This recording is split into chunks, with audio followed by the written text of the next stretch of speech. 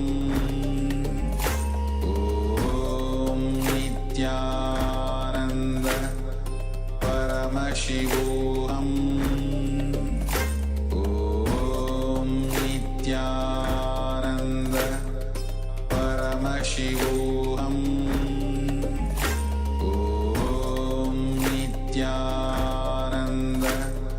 Paramashivoham Om Nityananda Paramashivoham Om Nityananda Paramashivoham Om Nityananda Paramashivoham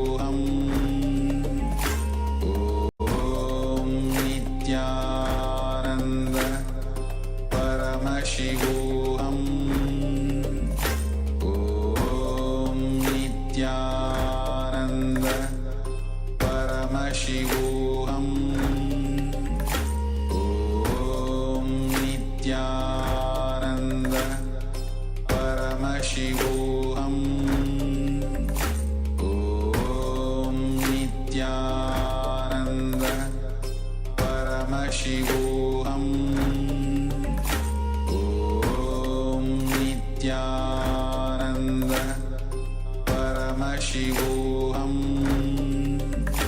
Om Nityananda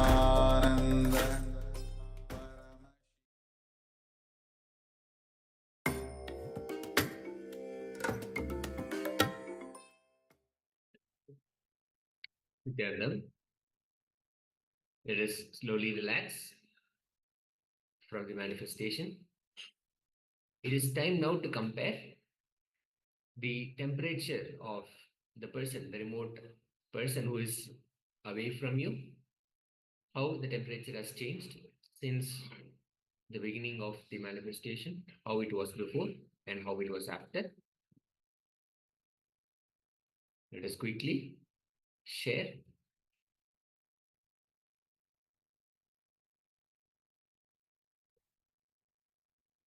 So Daniel is sharing, my temperature decreased. That's great. Congratulate yourself. You manifested the power. The final result of this power manifestation is always the oneness with Paramashiva. The more and more we ground ourselves in that, the more powers we manifest. Beautiful. Thank you so much for sharing. And also wanted to hear from others also, all the other participants also, how your experience was when you sat down for manifestation. Let us quickly share before we enter the next session. The next session is going to be a very powerful session on how to feel connected to existence. Supreme Pontiff of Hinduism, Swamiji is going to take us through powerful cognitions and truths of how the connection can always be established with existence, how we can live with everlasting connection to existence. So we'll just quickly check if there is any other sharing from the power manifestation. Okay, Daniel, thank you so much for sharing. Now we'll enter into the next session, how to feel connected to the existence. Let us come back to the space of listening.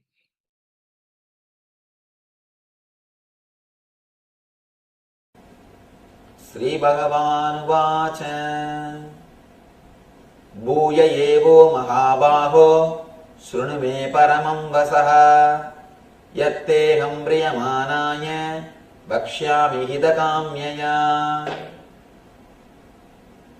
Bhagavan says, listen again, O Arjuna, because you are my dear friend, for your benefit, I shall speak to you further, giving knowledge that is better than what I have already explained. This is the next step. He is now explaining the next step.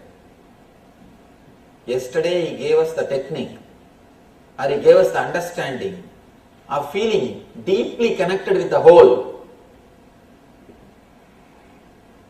usually as an individual ego, we always feel the whole is our enemy. We are all a small wave in a big ocean.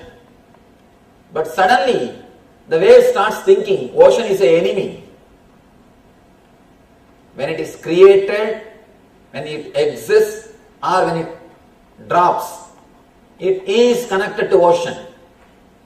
But the ocean starts thinking it is somewhere different from ocean. The wave starts thinking it is different from ocean. Not only that, the wave starts fighting with ocean. Starts fighting with ocean. We are all waves of this divine. We are all part of this whole. Please be very clear, you cannot exist as an island. You cannot exist as an island. The prana which is going inside your body and which is coming out is not your property. It is the property of existence. And if that prana doesn't function, what you think as you will not be able to function. What you think as you, whatever you think as you cannot function if the prana doesn't go in or come out. Prana means the vital energy. The very source of your life is not your property. Again and again we think we end here, the world starts here. Please be very clear, this is not your boundary. This is not your boundary. We always think our body ends, where our body ends, our boundary ends. Whatever is outside is existence. And we always think whatever is outside is our enemy. That is why we continuously try to protect ourselves. We try to protect ourselves from others. Whomsoever you see, we always look at them with the eyes, what far he has come. What he is going to steal from me. What he is going to take from me. How he is going to exploit me. Continuously you are in the protecting mood. The moment you see somebody, you have started your calculation. What for he is here and what I should do before he does anything to me. You are ready. Always we are calculating because we feel threatened by the existence of other. The moment you think the existence or the whole is your enemy, you will start defending. Please be very clear. Defending is nothing but a polite word for offending. All over the world, all the militaries are called defensive army. Then who is offending? Every country claims my army is defensive force, defense army. Then who is offending? Please be very clear. The very idea defending is nothing but subtle way of offending. Subtle way of offending. The other day, I was hearing an interview of a leader. He says that we are not ready to wait. We straight away want to go and destroy the enemy. This very clearly shows our offending attitude. Be very clear. All defending is directly or indirectly offending. It is offending. When you feel the whole is your enemy, except you, everybody is enemy, continuously you fight. Continuously you start fighting. The fighting mood creates more and more violent feeling in you, more and more restlessness in you. First thing Krishna teaches as the Rajavidya Rajaguhyam means the secret of secrets. Existence is not your enemy. Existence is not your enemy. It responds to your thoughts. It continuously cares for you. It is intelligence. Please be very clear. If you live with the attitude of enmity, even when you die, even when you live, you will be dying. Constantly you will be tortured. When you live with the attitude of enmity with the whole, constantly you will be tortured. When you live with the feeling of friendliness, with the attitude, the existence is friend, existence is your own, naturally you will feel a deep easiness. One thing, above all, more than the easiness, you will feel deeply connected to the existence. If wave starts thinking, it is different from ocean, and if the wave starts defending itself from the ocean, all we need to understand is how much wave tries to defend itself from the ocean, it is going to fall into the same ocean. As a nature, wave starts in the ocean, exists in the ocean, and is going to fall into the ocean. If it understands it is part of the ocean, it will be utterly relaxed. It will live the blissful life. If it doesn't understand, it will fight with the ocean, but it will fall into the ocean. The ultimate secret which Krishna wants to reveal is existence, Parashakti, Brahman, is your friend. The universal energy is not your enemy. It is intelligence and it responds to your thoughts. This is the first understanding. Next, in this chapter, he says, I am that. He says, I am the whole existence. The next chapter, he gives the experience of the cosmic consciousness to Arjuna. These three chapters are step by step. In the first, he says, don't have enmity with existence. Next, he says, I am that same energy. Not only you don't have to have existence, have a deep love. You don't have to have enmity.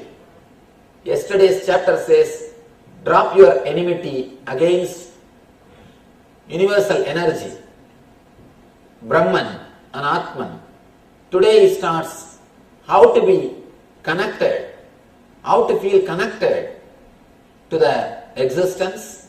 Tomorrow in the Viswarupa Darshana Yoga, he gives the experience to Arjuna that the whole cosmic consciousness is he. He is in the whole cosmic consciousness. Yesterday he removes the enmity.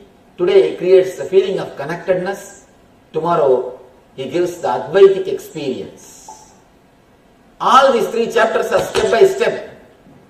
Step by step, they are elevating Arjuna from low level to higher level.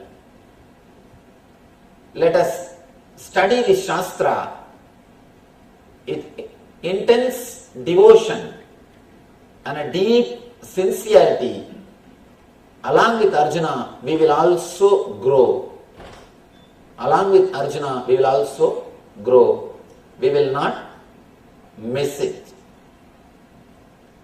Krishna says, for your benefit, because you are my dear friend, I shall speak to you further, giving knowledge that is better than what I have already explained. Please be very clear. Krishna is explaining his glory, not for his sake, for Arjuna's sake. Krishna is not explaining his glory to show his ego. No. We need to understand an important thing. Ego of the king is based on how many persons accept him as a king. The more number of persons accept his ego, the more his ego will be. Suddenly, if all the ministers and all the warriors and all his citizens are taken away from him, what will happen to his kingdom? Or what will happen to his kinghood? He will lose the very base. He will lose the very idea. He will not be anymore king. His very ego will be totally shaken. Beautiful story. There was a great saint called Dakshinamurti Swamigal. He lived in Tamil Nadu. When he was alive, when he was with the body, one king came to meet him.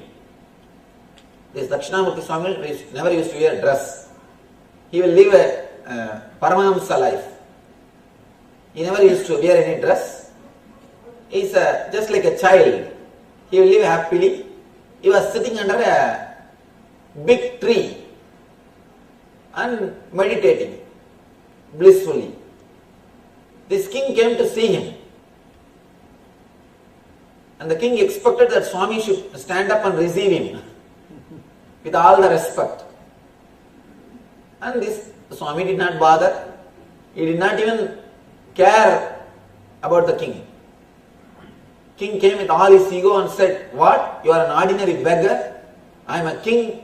Don't you know how to respect me?" The Swami started laughing. He said, "Actually, you are the beggar. You are begging the respect from me. You are begging respect from me. You feel respected only when somebody gives. But I don't feel respected even somebody gives. Or I don't feel that I am disrespected when somebody doesn't give. When somebody respects me or not, is nowhere related to my consciousness. I am not asking you, why are you not respecting me? I don't bother about you. The moment you ask, be very clear, you are a beggar. Then he says, your personality or your ego can be shaken when all your army people leave you, when your ministers leave you. So you being a king is dependent on somebody. Be very clear. That is why always these leaders are in trouble. Never think leaders are leading you. You are leading the leaders. The honest truth is, you are leading the leaders, because as long as you accept them as leader, only they can be leader. As you are bothered about their ideas, they are also bothered about your ideas. Continuously, they are bothered about our ideas. Dakshinamurti Swami says, you are king as long as your citizens accept you. So naturally, directly or indirectly, you will be begging your citizens to accept you, because your consciousness is dependent on them. In my case, that is not the case. Whether somebody accepts or not, I am quite blissful. I am Paramahamsa. My Paramahamsahood can never be taken away from me. But your kinghood can be taken away from you. So be very clear. The moment you ask for respect, you are beggar. I am not. Truth. A clear truth, whose ego is enriched by more and more citizens, is called politician, egoistic. But who reveals himself for the sake of disciples' understanding is enlightened man.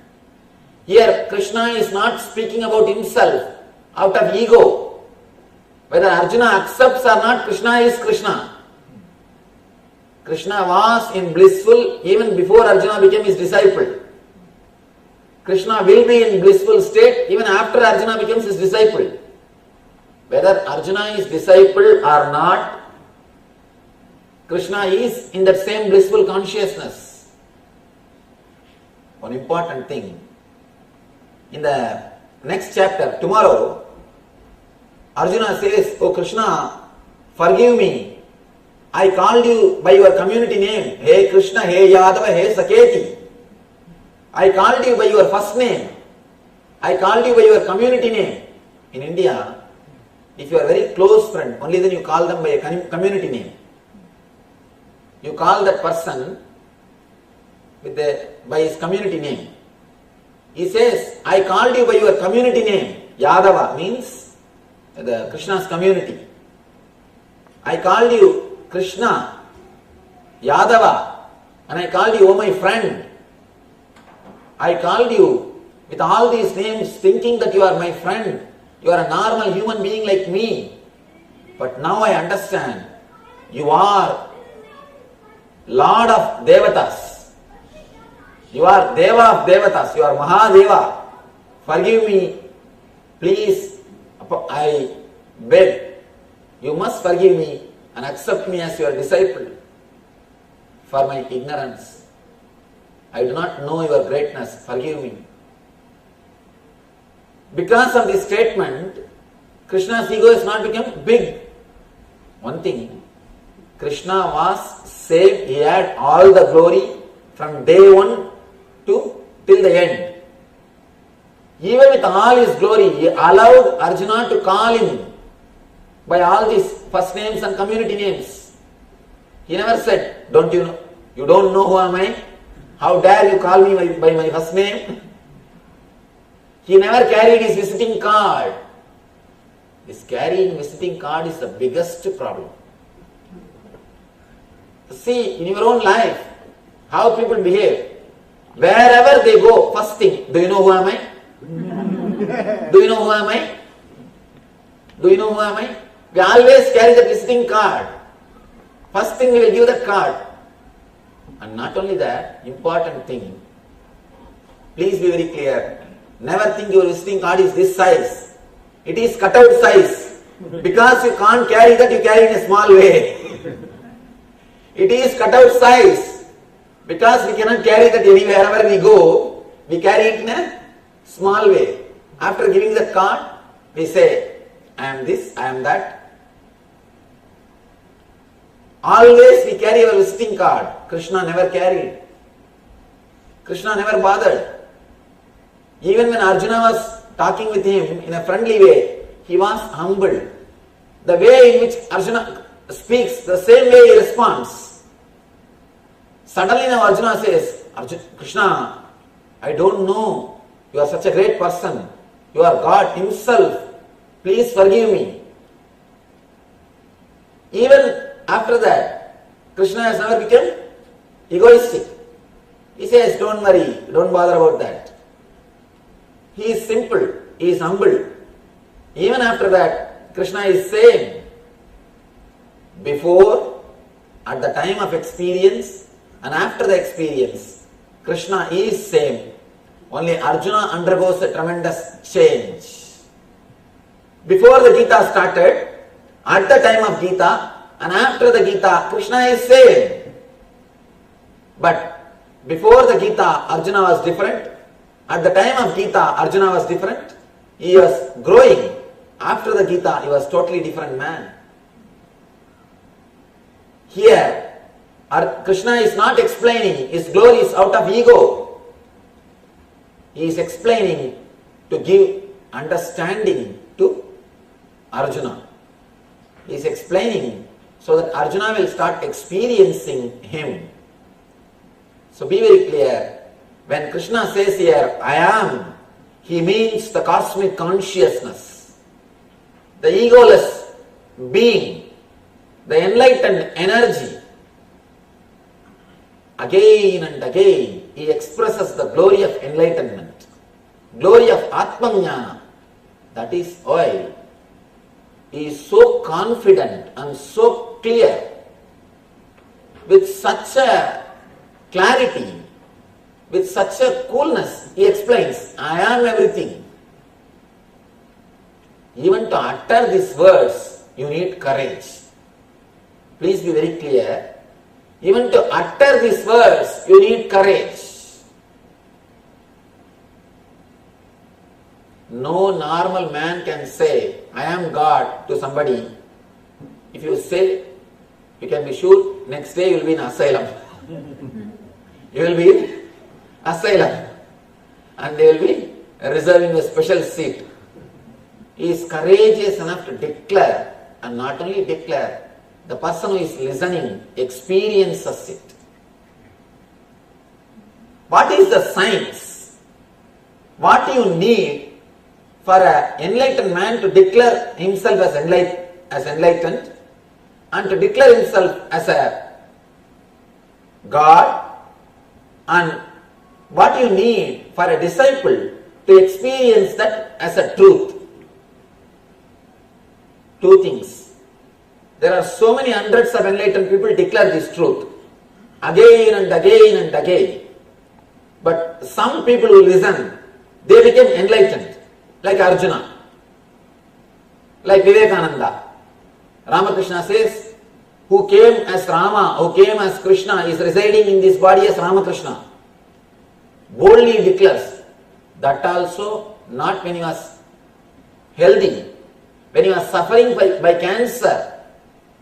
He is suffering from cancer, throat cancer.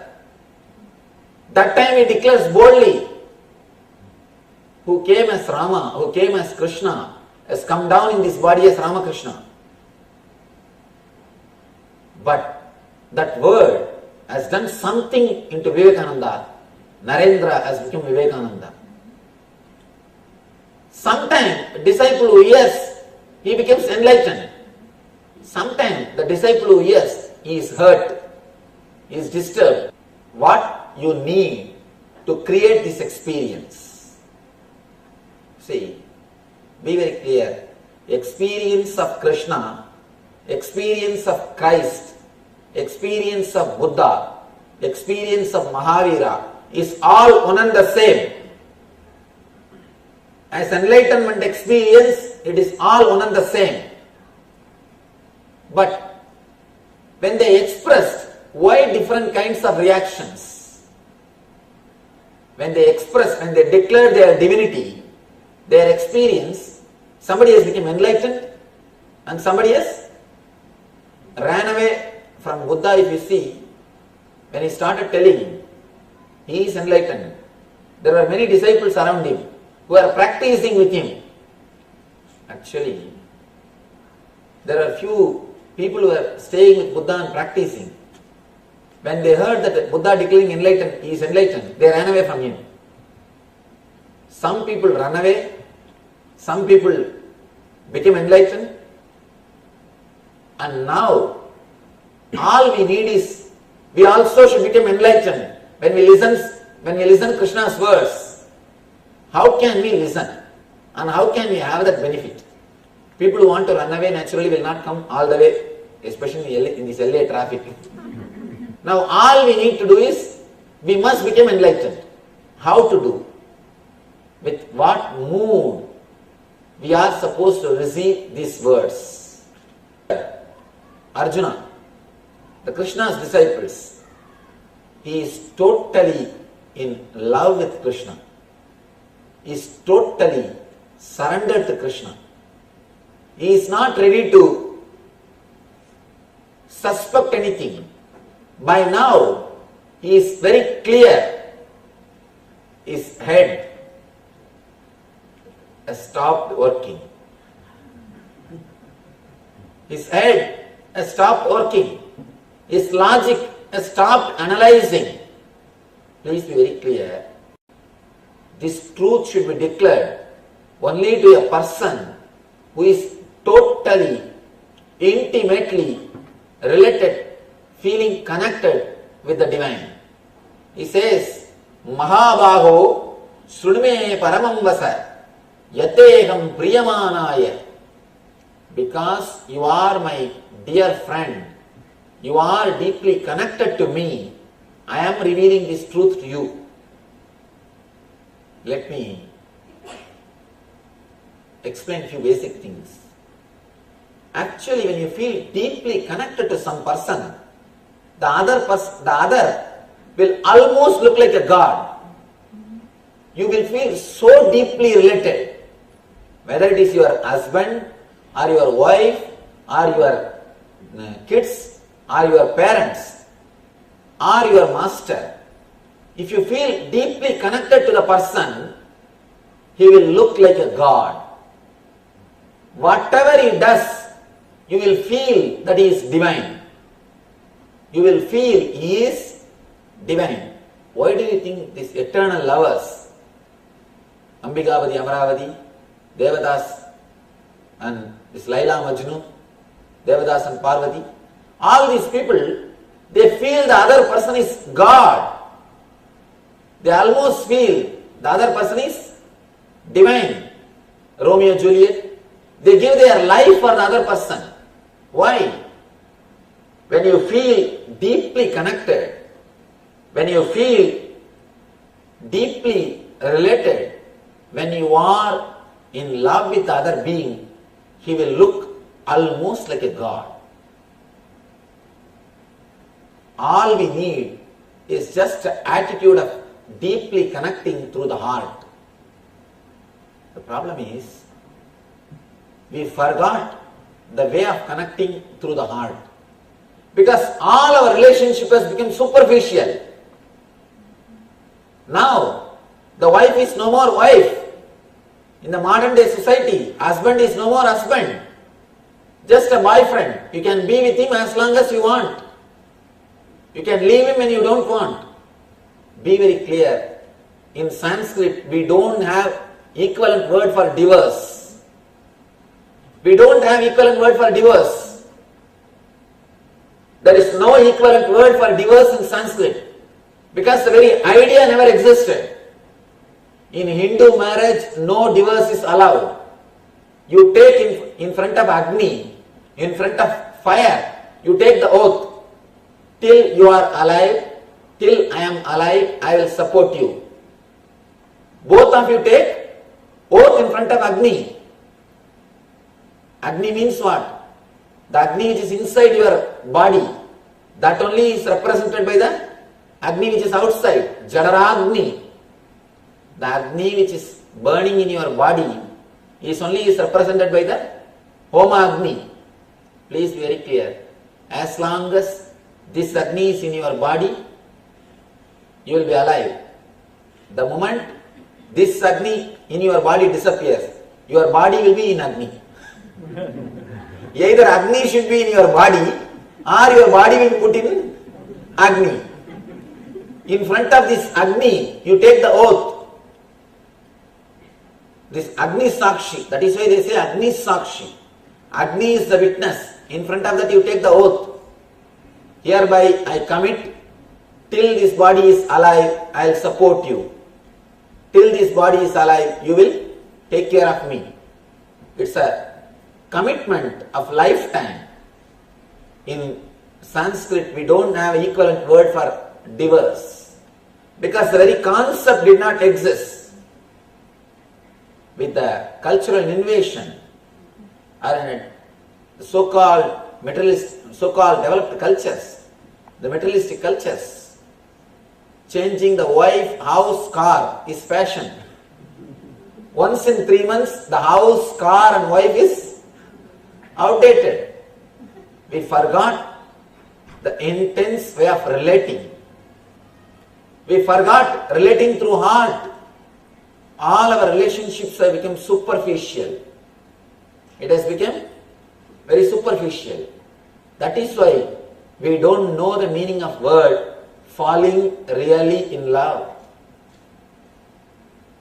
Ramakrishna, when he started worshipping, when he started doing puja, he felt that Devi is there. He never felt it is a stone. He felt the Devi is there. When you deeply fall in love, even a stone can become God and guide you. When you don't feel connected, even if God comes down, you will ask for ID card. You will ask for ID card. If you strongly feel connected, if you know how to open yourself, even a stone can become God and guide you. That is what happened in the life of Ramakrishna. He used to speak to Devi, Kali Devi. He will talk to Devi directly.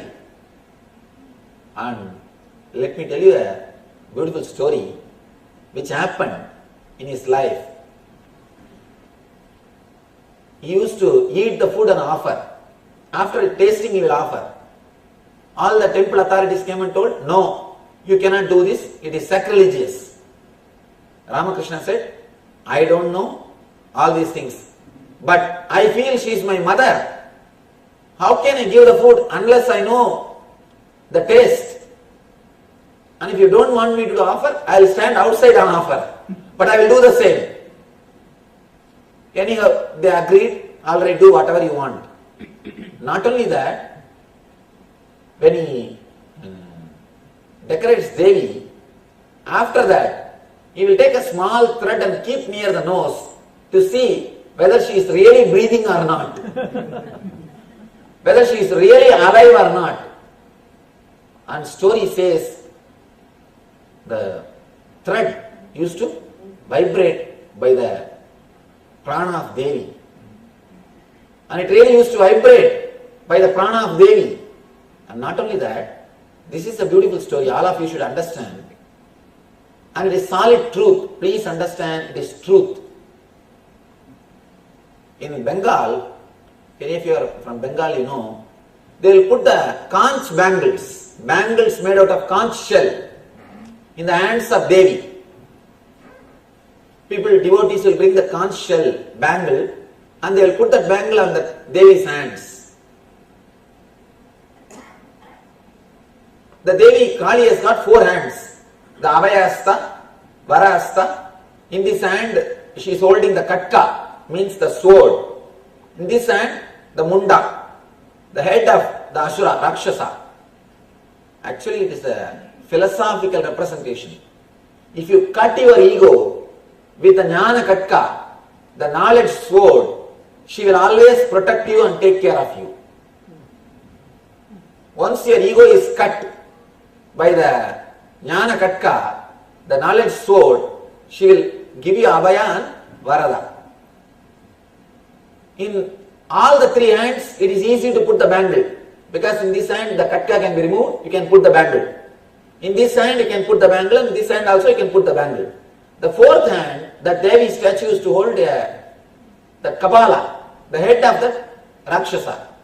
In that hand, you cannot put the conch bangle.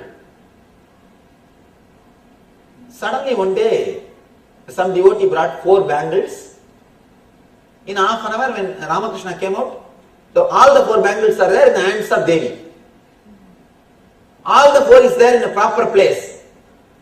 This bangle is also not broken, but it has gone into the Devi's hand. Physically impossible. Statue is also not broken and bangle is also not broken.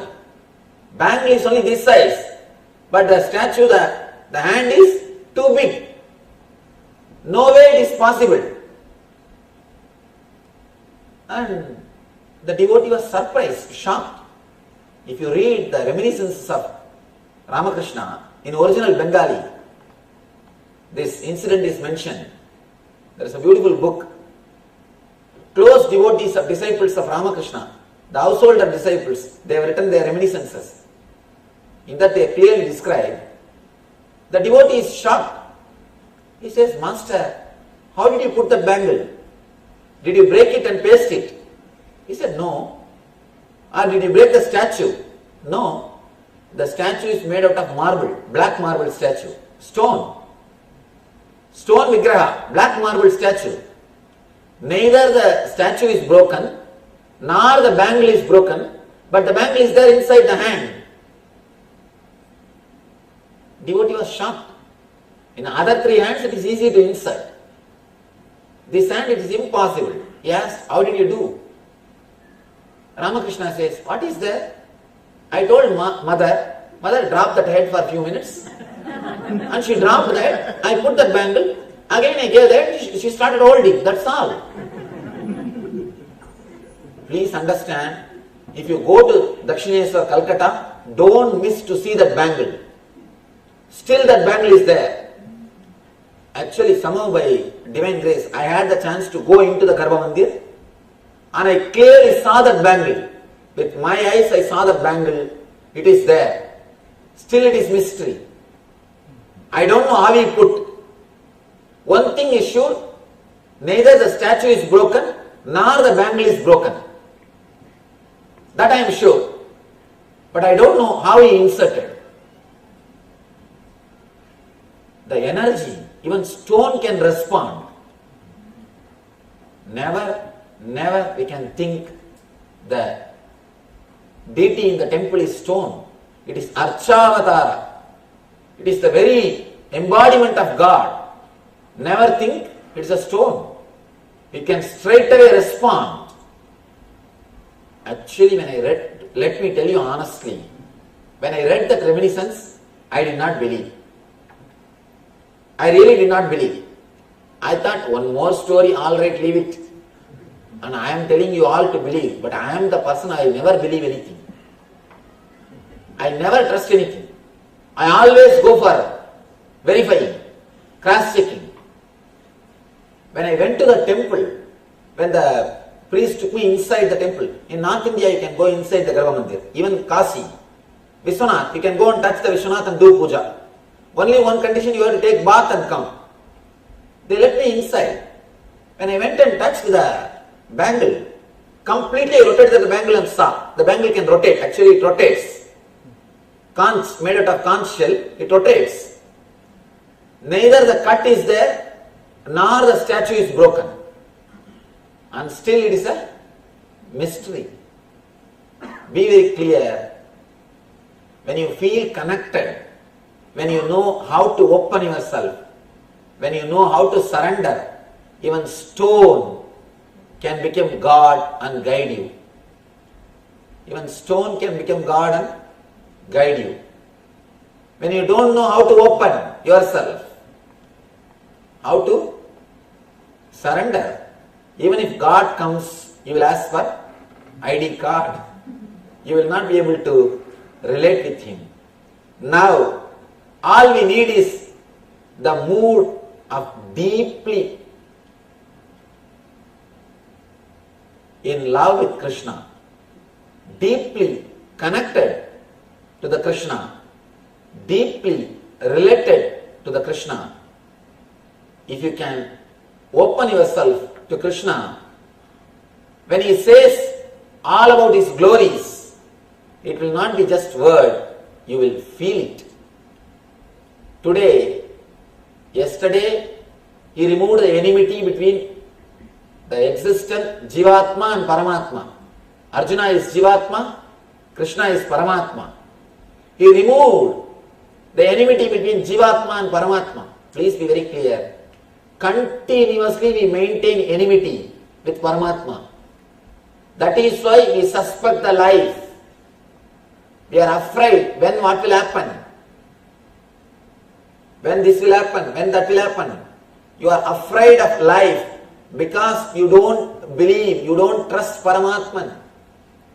All your life insurance is because you don't trust on Paramatman. Please be very clear. Your life insurance is not life insurance, it is death insurance. Real life insurance is the devotion to the ultimate. Understanding the existence is taking care of you is the real life insurance. Understanding the Parashakti is taking care of you. Understanding the Paramatman is taking care of you is the only life insurance. All other things, whatever you are paying and doing, that is death insurance. That will go after your death to your families who are waiting for that. Who are waiting for that. Please be very clear. That is not life insurance. That is death insurance.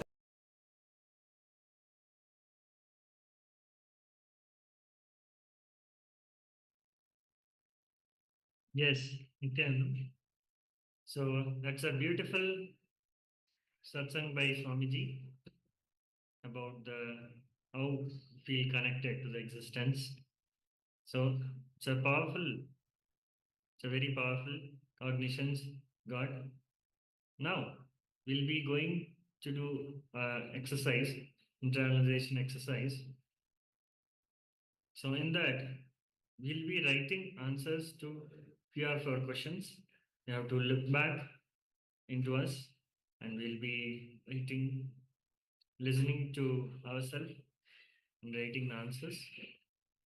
So in this exercise, we'll be listening to ourselves to identify various aspects of our life and how we connect. What are all the ways?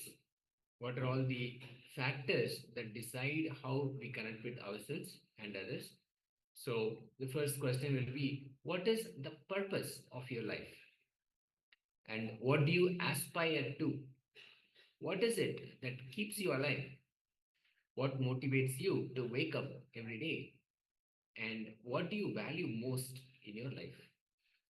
So when you start asking these questions to yourself and listen to the answer to all of this, you'll get the complete picture of how you relate with yourself, how you relate with life, and so many other clarity, so much of other clarity will also happen. So let us now sincerely get into these internalization exercises with these questions and answer powerfully from within. Let us come back to the space of listening. We'll now project these slides with these questions.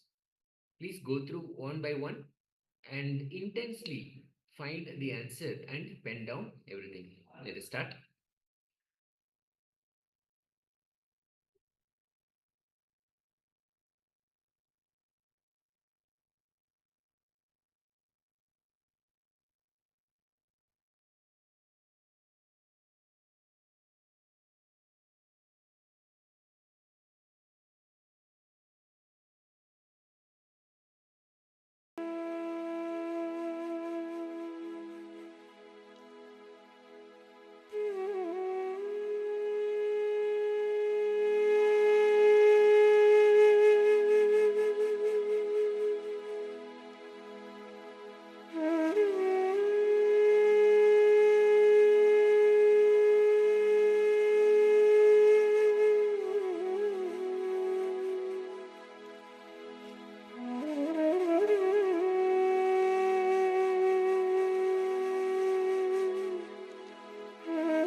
Yes, Nityanandam. So please share your experience, how it was, like when you're looking at yourself and listening to yourself and asking these questions, and you're writing down how it went through for you, and what is your experience. If you have any questions, you can ask in the chat, the Zoom chat. Yes. Please share how this whole internalization exercise was.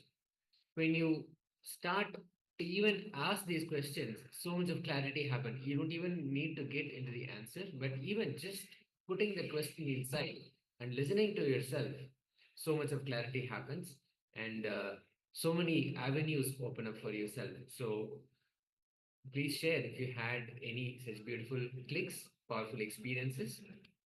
We'll get ready to enter into the next session, power manifestation.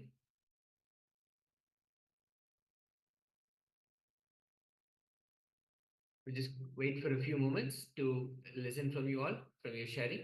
Now, these questions are fundamental questions. They become quest by themselves. We don't need to even have the correct answer. There is nothing called as a correct answer, but it's only the question that gets put in and then brings out all the clarity that is available for within yourself. So it is a beautiful and very powerful exercise for you to sit and go through. So fundamental questions of how our being relates with existence.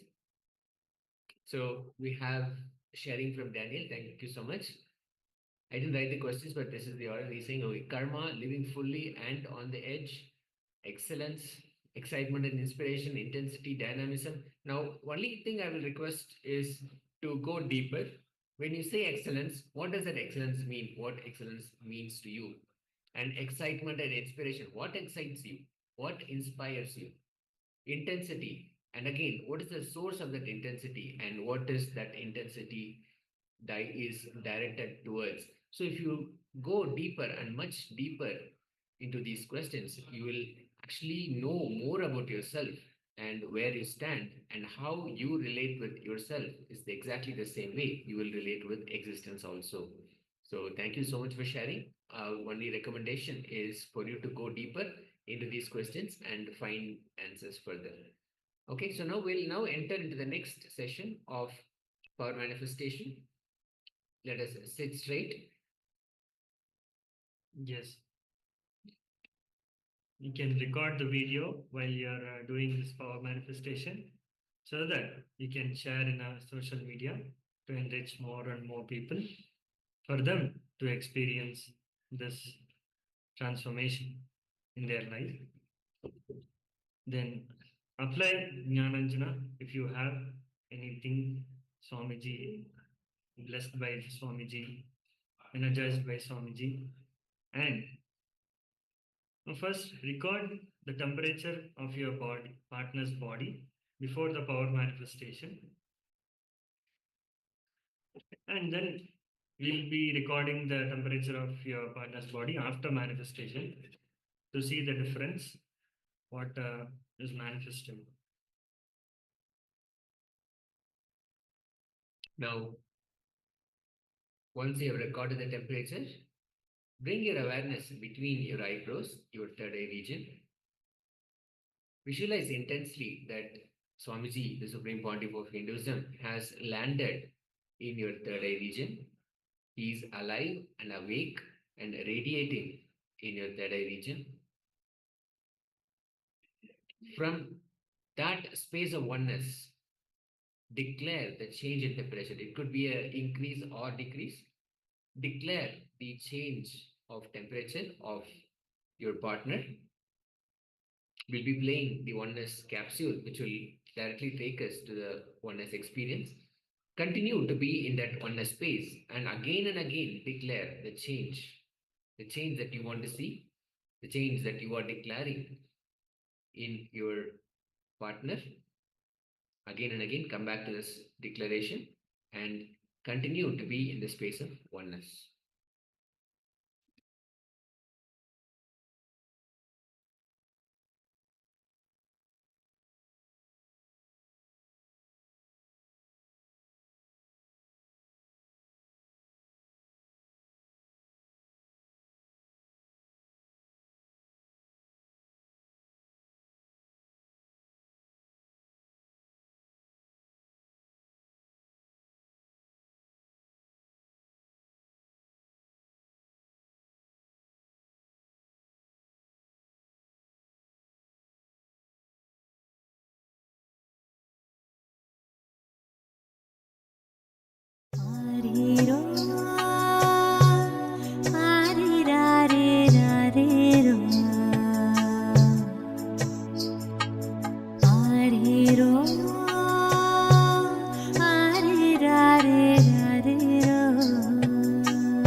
வரமளித்தது.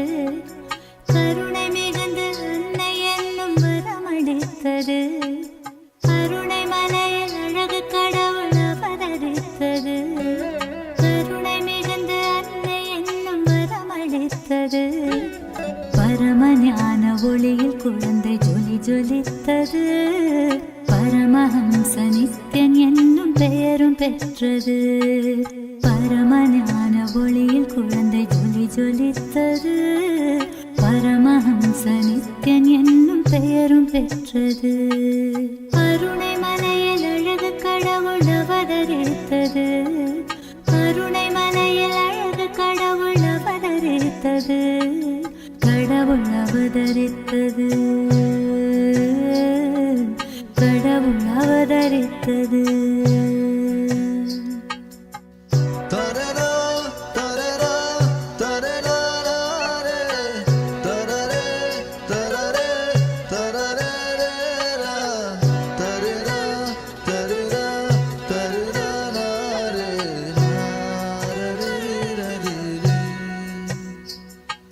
தவழும் அழகை கண்ட தாயின் மனம் களித்தது. ததும்பும் அழகில் தரணி முழுதும் மயக்கம் கொண்டது. தவழும் அழகை கண்ட தாயின் மனம் களித்தது. ததும்பும் அழகில் தரணி முழுதும் மயக்கம் கொண்டது. துரு துருப்பாய் நித்யன் இயங்கும் விதம் ரசித்தது. துரு துருப்பாய் நித்யன் இயங்கும் விதம் ரசித்தது. தங்க மகன் நித்யன் தெய்வம் என்றுணர்ந்தது. தங்க மகன் நித்யன் தெய்வம் என்றுணர்ந்தது. கருணை மலையில் அழகு கடவுள் அவதரித்தது. கருணை மலையில் அழகு கடவுள் அவதரித்தது. கடவுள் அவதரித்தது. கடவுள் அவதரித்தது.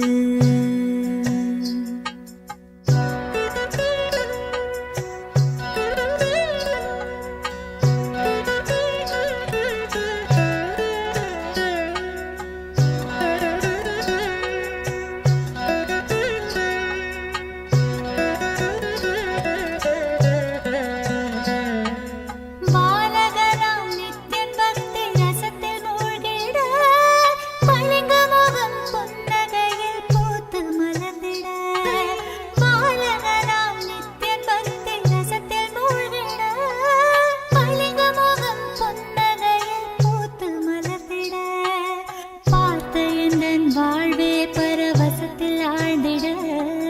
பார்த்த எந்தன் வாழ்வே பரவசத்தில் ஆழ்ந்திட. பூமி காக்கும் நித்யனை நான் வாரி அணைத்திட. பூமி காக்கும் நித்யனை நான் வாரி அணைத்திட. கருணை மலையில் அழகு கடவுள் அவதரித்தது. கருணை மலையில் அழகு கடவுள் அவதரித்தது. கடவுள் அவதரித்தது. கடவுள் அவதரித்தது.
ನಿತ್ಯ ಧ್ಯಾನ ನಿತ್ಯಾನಂದ ಧ್ಯಾನ ತಿಂಗ ನಿತ್ಯಾನಂದ ನಿತ್ಯಾನಂದ ನಿತ್ಯ ತಿಂಗಳ ನಿತ್ಯಾನಂದ ನಿತ್ಯ ಧ್ಯಾನ ನಿತ್ಯಾನಂದ ಧ್ಯಾನ ತಿಂಗಳ ನಿತ್ಯಾನಂದನೇ ನಿತ್ಯ ತಿಂಗಳ ನಿತ್ಯಾನಂದ ನಿತ್ಯ ಧ್ಯಾನ ನಿತ್ಯಾನಂದ ಧ್ಯಾನ ತಿಂಗಳ ನಿತ್ಯಾನಂದನೇ ನಿತ್ಯಾನಂದನೇ ನಿತ್ಯಾನಂದ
காதலை வர்ணிக்கவா வசீகரனே பாடவா என்னோடு ஆடவா மாயோன் மருகனே அழகு என்னும் சொல்லுக்கு புது பொருளாய் வந்தவனே அழகு தமிழை கேட்டு கேட்டு அடிமையாகி நின்றேனே தோள் மீது சாயவா என் கனவு தோழா திருவடியை பற்றியே ஞானம் பெற்று மன்னவா அழகா அழகா அன்பினழகா முருகா முருகா முத்தமிழ் முருகா அழகா அழகா அன்பினழகா முருகா முருகா முத்தமிழ் முருகா அழகு முகம் காண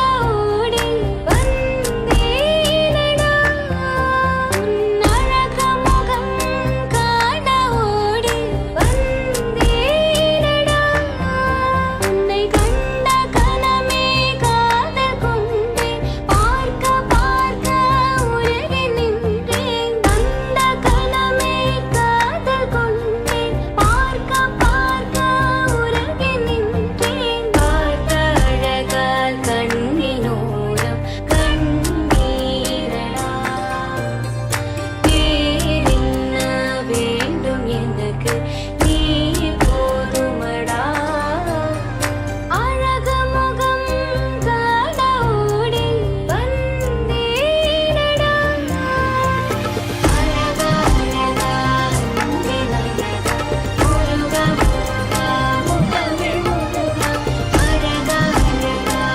அன்பினழகா முருகா முருகா முத்தமிழ் முருகா ஹரித சா சா சா நி சனி தனி ஹரித சா சா சா மக மக கரே ஹரித சா சா சா நி சனி தனி ஹரித சா சா சா மக மக கரே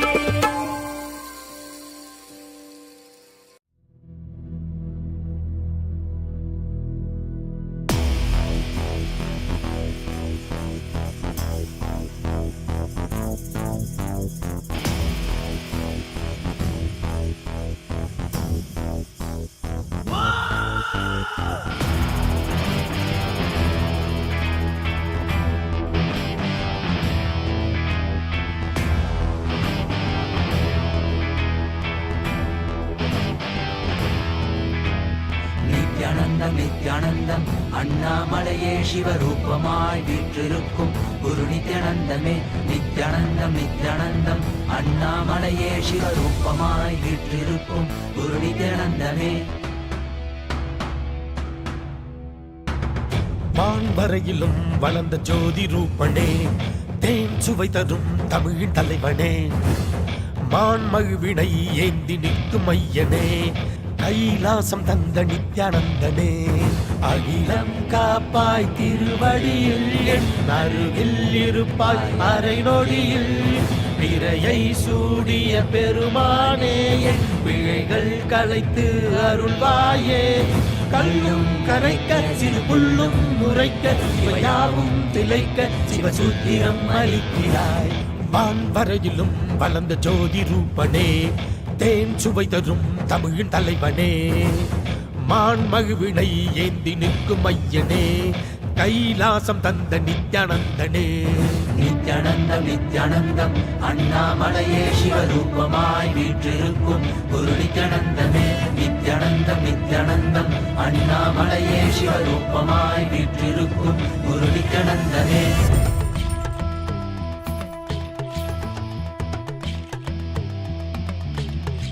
शिव शिव नमः शिव श्री रुद्र तांडव शिव परशिव महेश्वर श्री काल काल ईश्वरा शिव शिव नमः शिव श्री रुद्र तांडव शिव परशिव महेश्वर श्री काल काल ईश्वरा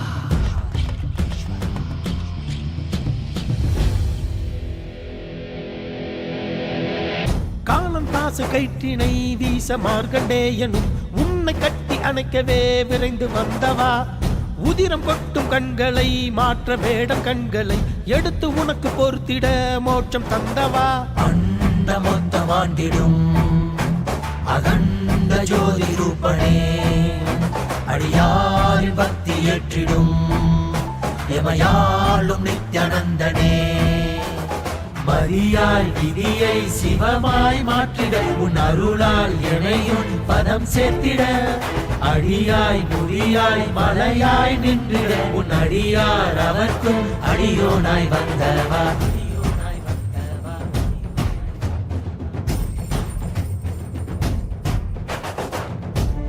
நம சிவாய சிவ சிவாய நம சிவாய நம சிவாய சிவ சிவாய நம சிவாய.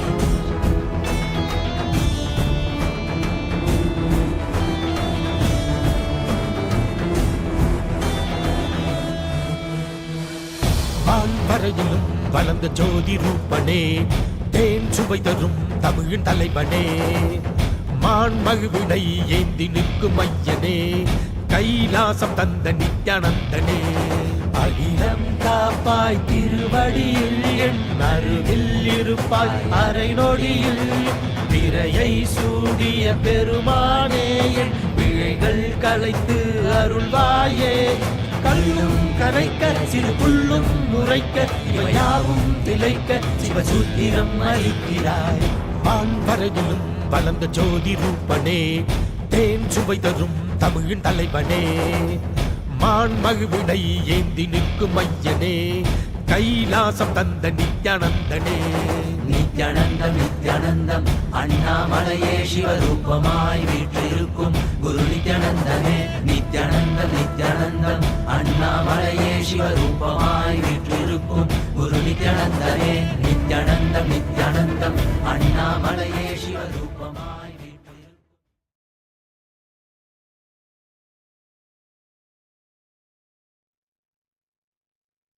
Nityanandam, let us now come back. Let us quickly share and compare the temperature after the manifestation. We have had quite a bit of sharing. We missed sharing from Oscar Bosch. He had shared a few things from the previous experience. We will definitely come to that. And before this, just now we heard from Daniel that my temperature has increased. I've even started sweating. That's fantastic. Now, what I will request is for you to make a video, the whole before what the temperature was, how the experience was during, and then after the manifestation, how the temperature is.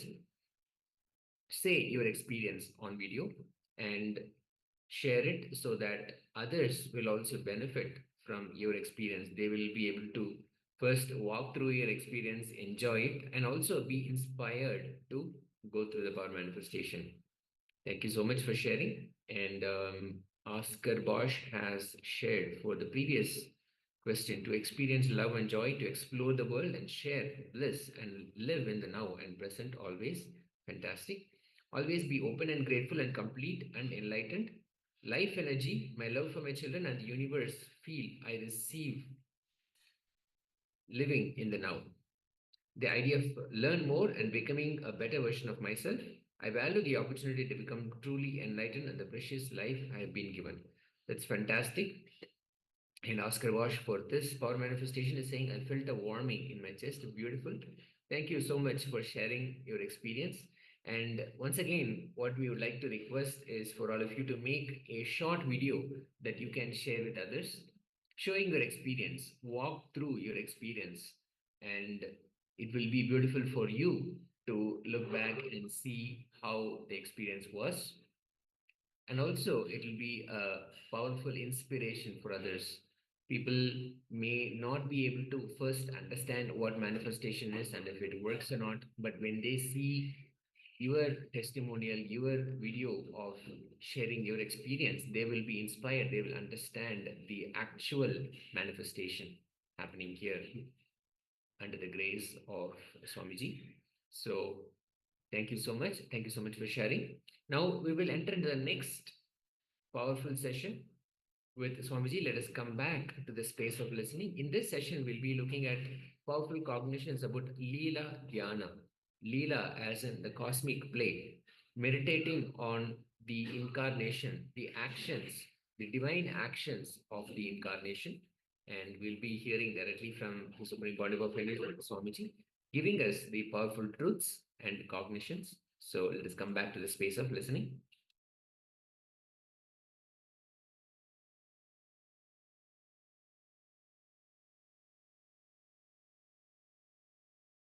Krishna is the ultimate expression of intelligence in Gita. He is the ultimate expression of devotion with Radha. He is the ultimate expression of Shastra and Stotra. Because of that, his whole life is a sutra. When a person shows through his life, when he transforms your life by his verbal language and body language, his very life becomes a sutra. Through his verbal language, he transforms the intellectual people. Through his body language, he transforms the emotional people. Through his words, he transforms the intellectual people, Shastras. Through his deeds, through his actions of playful Leela, singing and dancing, he transforms the emotional people. Just by his words, just by his deeds, he transforms lives. Because of that, his very life is a sutra.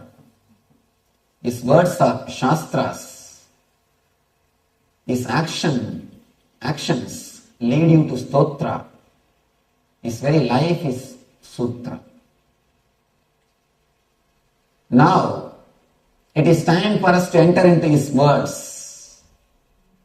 Please understand, it is not just his words, his very being. When you realize his very being is sutra, whatever comes out of his being is also sutra. First thing, you should understand one small incident. When Vivekananda came to America, when he first addressed parliaments of religion in Chicago, the first word he started is, "Dear brothers and sisters of America." And the whole crowd was totally shaken, shocked. Everybody is addressing ladies and gentlemen. So many other things. Oh sinners. There are so many ways of addressing people. But Vivekananda starts, "My dear brothers and sisters of America." The whole group is shaken. The biographer of Vivekananda writes, just by these 4 words, he has shaken the whole country. The whole crowd is taken away by him. One person asked me, "Swamiji, I also give many lectures. I also say, 'Dear brothers and sisters,' but nobody is taken away. What to do?" Understand, when Vivekananda said, he meant it. It is his experience. When he said, "Dear brothers and sisters," he felt it. It is from his being. That is why the crowd also felt it. When you say, "Dear brothers and sisters," you are thinking of having a share from their property. You are thinking of having a share from their property. Mahatma Gandhi was addressing a group. He said, "My dear brothers and sisters." One guy went to him and asked, "You say I am your brother. Give me the share of your property." Gandhi gave 2 pennies. This guy asked, "What? You have so much of property, you are giving only 2 pennies. Said, no, I have 30 crore brothers and sisters. 30 crore brothers and sisters, only this is your share. Your share is only this much. I have to give all 30 crores their share. When we say brothers and sisters, we are thinking of having our share in their property. We don't feel it. Vivekananda says, ojas. Ojas means the energy which supports your words. If your words are supported by the experience, it is energy. It just penetrates the other person. It just penetrates the other person. Many people ask me, I sit and listen to your program so many hours, Swamiji. We don't feel bored. Why? All our meditation camps, 3-day, 4-day camps. Some are 2 days camps, some are 4-day camps. 4-day, practically every day, 18 hours people sit with me. One person asked me in a discourse, in a meditation camp, I sit hours together, I don't feel bored. Why? First thing, when I speak, I am completely speaking. Because of that, you have to listen completely. If I do 2 things at a time, speaking and thinking, you will also be doing 2 things, listening and thinking about your house. If I do only one thing, you have to do only one thing. Words come from head, touches only the head. Words come from experience, touches the being. If it comes from head, it touches the head. If it comes from the heart, it touches your heart. These words are the words of Krishna, his experience from his being. Allow them to work on you. Just be receptive. Let them penetrate you. Let them work on you. I promise you will not go back as the same person. You will not go back as the same old person. You will see a new song in your being, a new kind of dance in your life, a new ecstasy penetrating your existence, a bliss consciousness happening to your very soul, to your very being. From where the words come, to the same place it goes. If it is from head to head, it is called communication. If it is from heart to heart, it is called communion. Here, Krishna's words are from his very being, from his very experience. Allow them to work on you. Allow the alchemy to happen. You will see you reach his consciousness. The very space from where these words are coming out. From very space from these words are delivered, you will reach the same space.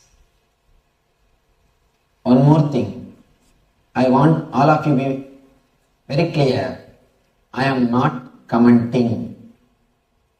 I am not interpreting. I am not commenting on this Gita. I am not interpreting on this Gita. I am just repeating again.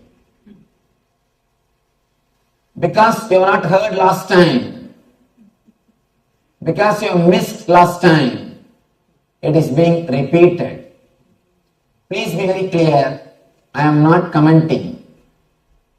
There are people to comment, pundits, intellectuals, who have got vested interests. All commentaries are written with vested interests. They have their own conclusion. They just want Krishna as a shield. They just want Krishna just as a protection so that they can protect themselves from others. If somebody asks, how dare you say these words? They can say, no, I did not say, Krishna said.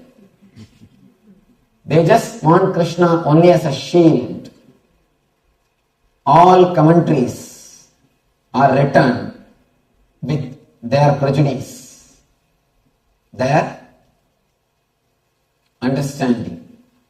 Some are prejudiced and they know that they are prejudiced.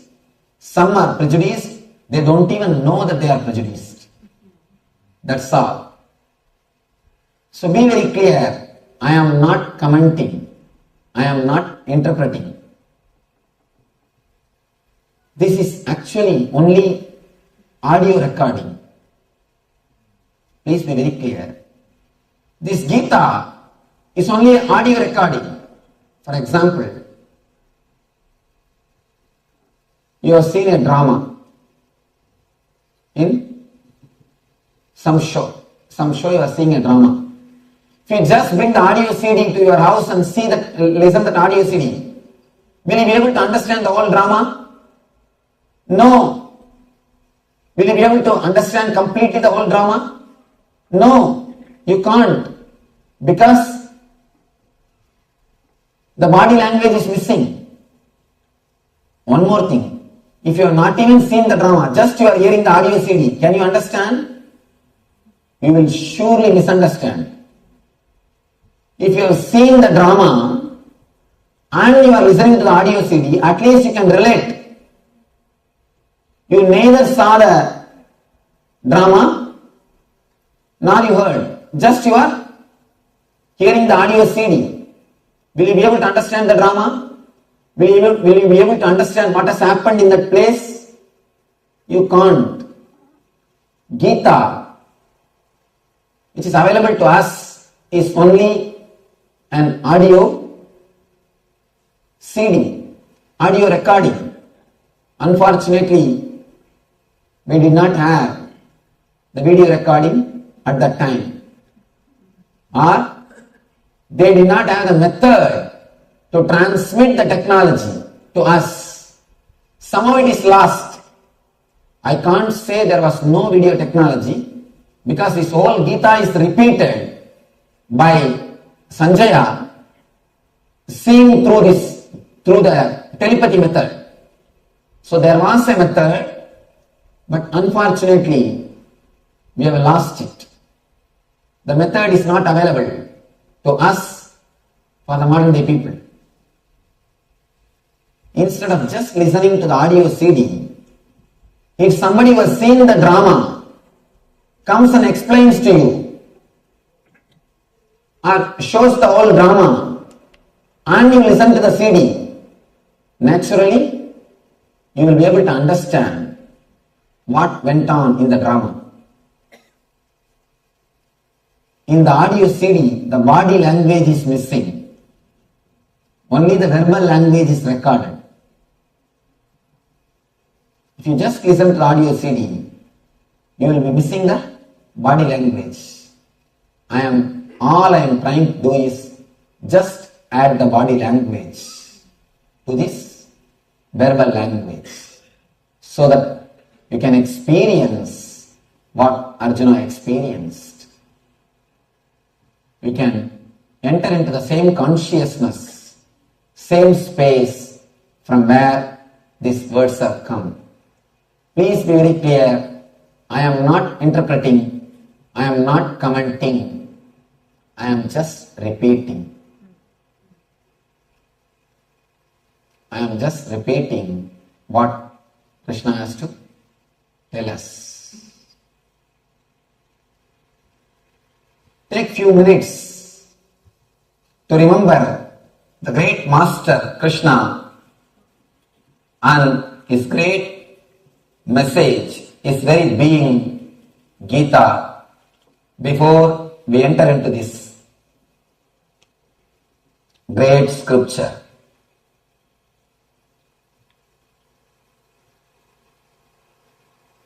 वसुदेवसुदं देवं कंसचाणूरमर्दनम् देवकी परमानन्दम् कृष्णं वन्दे जगद्गुरुम्.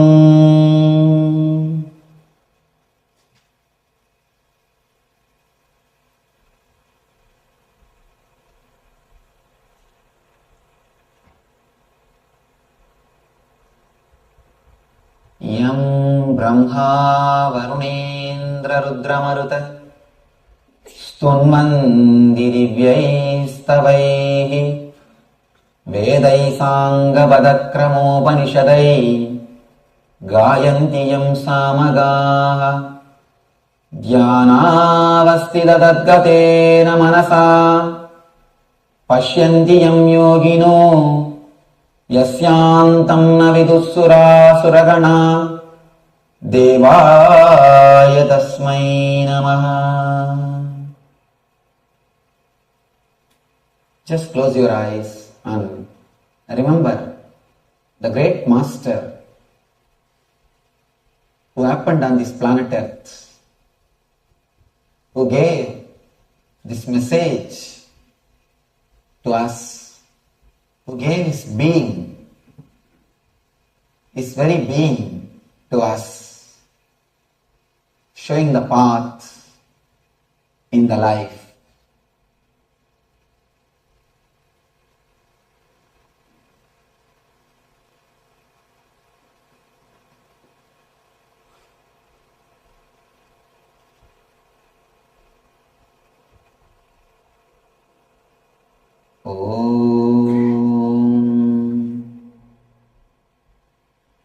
You can open your eyes.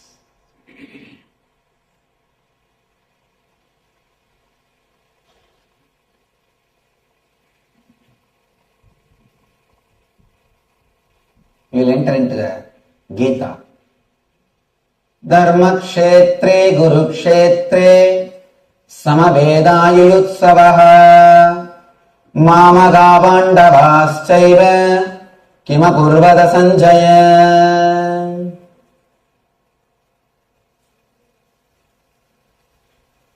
First word, it's a beautiful word, Dharma. Actually, if you join the first word and the last word of the Gita, the whole message of Gita is given to you. First word is Dharma, last word is Mama. If you add them, first letter is Dharma, Dar, and last is Mama, Ma. Just add them, you will have Dharma. You can add in one more way, Mama Dharma. The Dharma of the Krishna is given and Dharma for us is given. Mama Dharma means my Dharma. Krishna's Dharma, the way of Krishna, is expressed in this book. And Dharma is clearly expressed. Please understand, Dharma is not giving things. Dharma is not just charity. It is nature. Dharma means living in your nature. Living with your nature. Living your Swadharma. Living as you are. Being as you are. The first sloka says, Dhritarashtra uvacha Dharma kshetre guru kshetre samavedayutsavaha Mamaha Pandavaschaiva Kimakurvada Sanjaya. Now the whole scene is being described. Dhritarashtra is a great king, father of Kauravas. He is asking the Sanjaya, his charioteer, his driver, please tell me what is happening in war field. Dhritarashtra is a blind man. He don't have eyes. He is asking the Sanjaya to explain. Sanjaya is blessed with the telepathy power, Dura Drishti, by the Vyasa. He was able to see what is happening in the long distance, in other places. Wherever war is happening, he will be able to see whatever is happening in the war field, and he will be able to repeat the whole thing to Dhritarashtra. This power is given to him by Vyasa. Temporarily it is given to him by Vyasa. Almost like tuning our TV. Vyasa has tuned Sanjaya's consciousness so that he can see and repeat. After that, the tuning is taken away by the Vyasa. So here, Dhritarashtra is asking, this is beautiful, that the whole Gita starts with Dhritarashtra, starts with a blind man. It starts with the question of a blind man. The whole humanity, whether you believe it or not, the whole humanity is blind.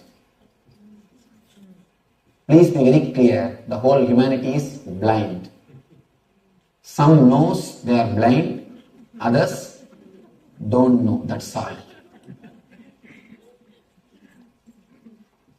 Some knows they are blind, others don't know, that's all. There is no other difference. This is delivered to the whole humanity, and it is a symbolic representation. The whole humanity is just blind. One more thing, Gita is 700 sloka, and it starts with the first sloka, Dhritarashtra uvacha, Dharmakshetre, Gurukshetre, Samavedai Utsava, Mamaga Vandavaschaiva Kimakurvata Sanjaya. The translation goes, Dhritarashtra said, O Sanjaya, after my sons and the sons of the Pandu assembled in the place of pilgrimage at Kurukshetra, desiring to fight, what did they do? He is asking the Sanjaya to explain. 700 slokas of Gita, this is only sloka by Dhritarashtra. 574 are from Krishna, 86 is from Arjuna, 34 is from Sanjaya. This is only sloka from Dhritarashtra. If they want, they could have avoided this one sloka. But purposely they start with Dhritarashtra to show whole humanity is blind. Even for a blind person, this Gita will help. This Gita will show the way even for a blind person.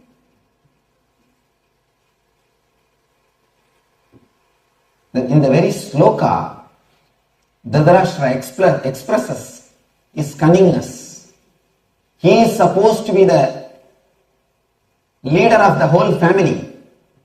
In Indian family system, if your younger brother dies, elder brother takes the responsibility of the younger brother and he leads the family. He is considered to be the father for both families. He takes care of the younger brother's sons also.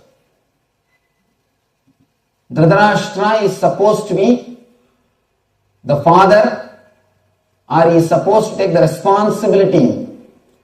He is supposed to play the role of the father for the sons of Pandus also. He is supposed to be the father of the Pandavas also. But he is not so mature. Just he is given the power to be the father of Pandavas, but he did not have the responsibility. He did not have the maturity. The whole war has happened just because of Dhritarashtra. Because this person did not take the responsibility of being a father for Pandavas. You see, he took the power, but he did not become responsible. He took the power, but he doesn't have the maturity. If a man gets just the power without the maturity, what he will do is explained by this one incident. If you give a knife to a kid, small child, what it will do? It will hurt itself and hurt the others. Hurt itself and hurt others also. Same way, Dhritarashtra, he got the power of being a father of Pandavas, but he is not mature to play that role. He is not mature to play that role. That is why, because he has not taken the responsibility of taking care of the Pandavas, they have to fight for their property. Pandavas have come down to a level of just having 5 houses. They said, we don't even want country, just give us 5 houses. Just because of arrogance and vengeance, Duryodhana refused. And this Dhritarashtra is sitting in the court. I think this fellow is not only blind, dumb also. Dumb and deaf. He is not only blind, he is deaf also. He is not only blind, he is deaf also. We need to understand by this one statement, by this one sloka. He says, what the sons of the Pandu and my sons are doing. He is not telling what our sons are doing. He is saying what my sons and Pandu's sons are doing. This very word shows is discriminating. Is discriminating. Then starts the Gita. The first chapter is called Arjuna Vishada Yoga.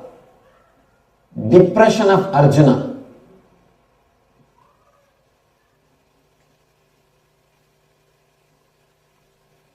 Sanjaya Uvacha Drishtvadu Pandavanigam Vyudam Duryodhanastata Acharyamuba Sangamya Raja Vachanam Apravit. Sanjaya said, O king, after looking over the army arranged in military formation by the sons of the Pandu, King Duryodhana went to his teacher and spoke the following words. The whole scene is described in the next few slokas. How who are all standing there, who are all leading the army, the whole scene is described.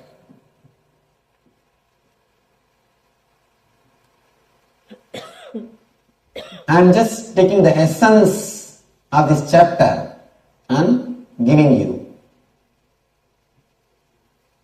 The whole scene is being described to the Dhritarashtra.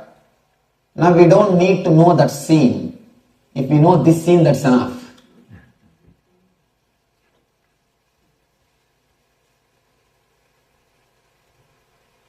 At time Krishna spoke only to one Arjuna. Now it has to be spoken to so many Arjunas.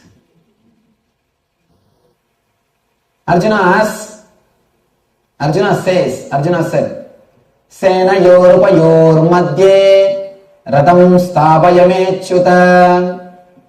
Arjuna says, O infallible one, please draw my chariot between the two armies so that I may see those present here who desire to fight and with whom I must contend in this great trial of arms. He orders Bhagavan. He orders Krishna. Of course, we can't say he orders because he is addressing Achyuta, oh God. Even though Krishna is driver for him, he knows he is not an ordinary person. That is why he addresses him as a Achyuta. Because Arjuna knows Krishna is not ordinary person.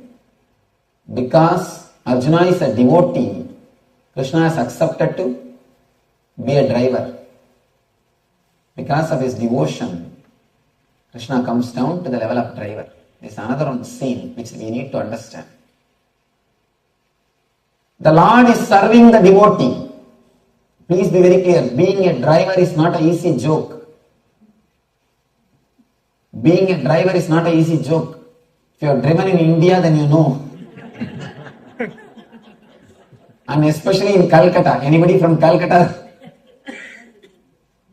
If you go and live in Calcutta for 10 days, you will never curse LA traffic. If you are cursing the LA traffic, if you feel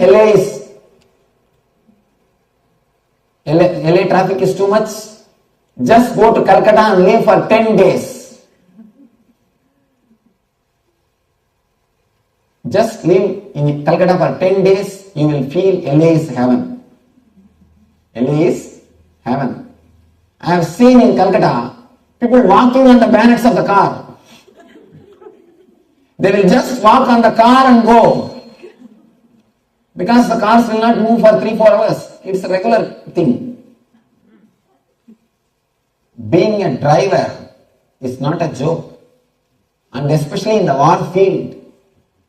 In war field, he accepted that role just because of his devotion. The Arjuna's devotion for him. The Lord will come down to any extent when he sees the love and devotion. When he sees the love and devotion, he comes down to that level. Arjuna is sitting above him and Krishna is sitting in the driver's seat and is driving. Arjuna says, Achyuta, O God, infallible one. Achyuta means who never perish. Eternal. O eternal one, please take me to the center. Let me see the whole army. Yavadedan nirikshegam yuttugaman avastitan gairmaya saha yottavyam asmin ranasamudyame. Let me see who all have come, with whom all I have to fight. Till now things are going well. Tatra vashyastidhan partha pitru nadapidamahan acharyan madulan pratrun Putran, Pautran, Suhins, Tata. Arjuna sees in the army his fathers, grandfathers, teachers, maternal uncles, brothers, sons, grandsons, friends, and also his father-in-law and well-wishers.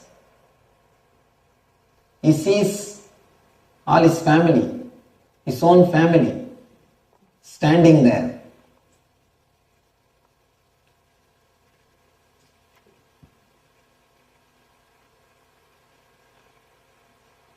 When he saw everything, he started speaking. Next sloka is beautiful. Sloka. Drishtve svajanam Krishna yuyutsum samupastitam sidanti mama gatrani muganja parisushyati. My dear Krishna, after seeing my friends and relatives present here, with the fighting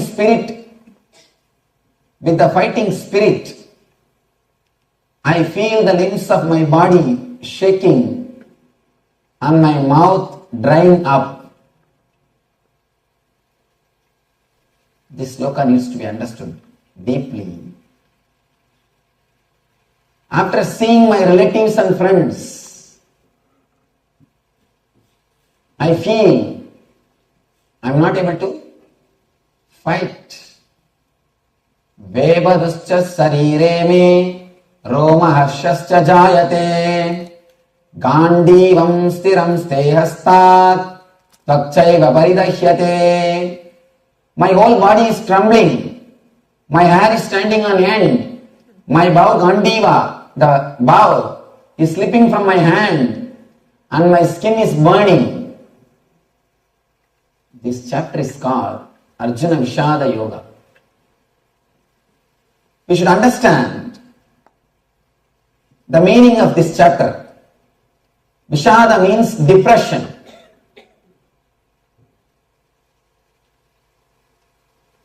All these things are symbolic. An important message is given to us. Only when you are depressed, you are ready for spirituality. Please be clear. Only when you see the depression in your life, when you see the depression in your life, you are ready for spirituality. Depression of success. Depression of success. Please understand, you will never have depression if you fail. When you fail, what happens to you is not depression. That cannot be called as depression. It is failure. You have hope to stand up. You have hope. You think, if I achieve that, I may become happy. I may become blissful. But the depression of success is the real depression. Even the hope which comes by the desires is lost. For example, if you invested some money in business and you lost your wealth, you always have a hope. You can work again. You think, oh, when I achieve my money back, I will be happy. Don't bother. Let me work. There are so many thousands of self-help books. This how-to series. If you want to become mad, read these self-help books. Straight way to madness. There was a great book, this how-to series book. Bestseller, How to Stop Worrying and Start Living. Any of you read that book? If you read that book, you cannot be here. Dale Carnegie. Any of you read this book? How to Stop Worrying, Start Living. And he has written one more book. How to Win Friends and Influence People. And I wanted you to know an important fact. His books are printed next to Bible. Please.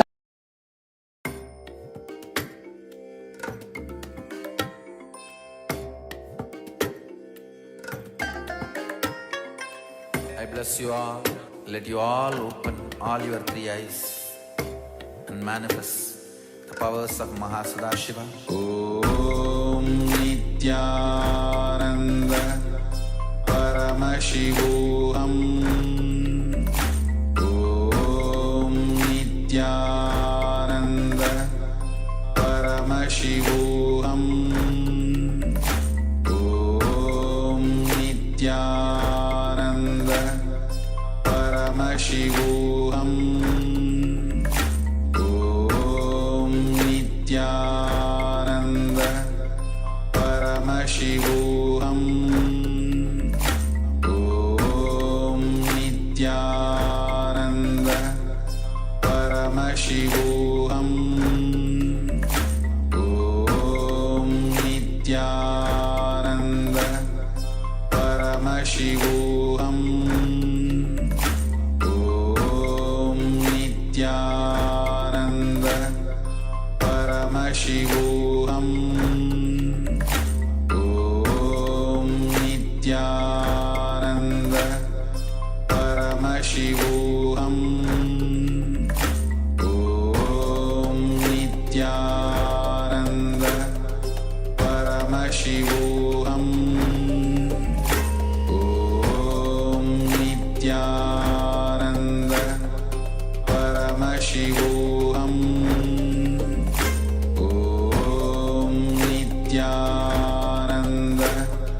Paramashivoham. Om Nityananda Paramashivoham. Om Nityananda Paramashivoham. Om Nityananda Paramashivoham.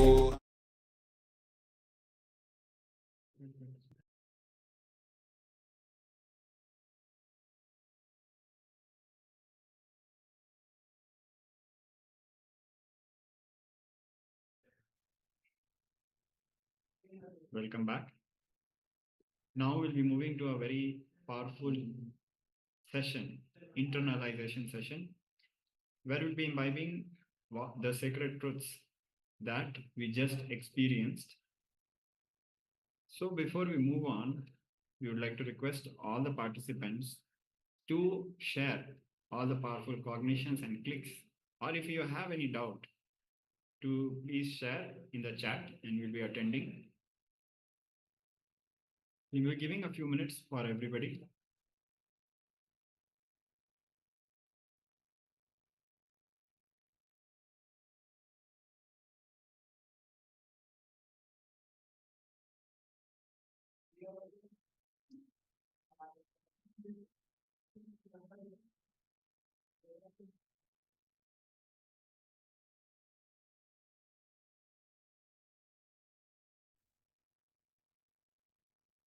Yes. So there was an interruption. Yes. I hope now everything is clear. Yeah.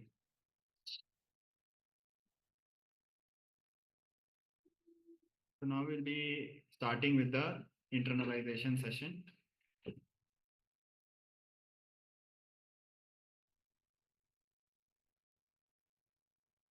So even though we are using our will 24 hours, we willfully beat up ourselves. But the truth remains that our individual will cannot be separated from Paramashiva's will. The identity, what you feel about you, breathe in and breathe out that as Paramashiva's individual will. And remember, his will is only vibrating as your will. More than a technique, it is a powerful cognition. It is not a meditation technique. To manifest this important understanding and powerful cognition in our life, we'll be doing a small exercise. First, understand your will is Paramashiva's will. Align your breathing to his will.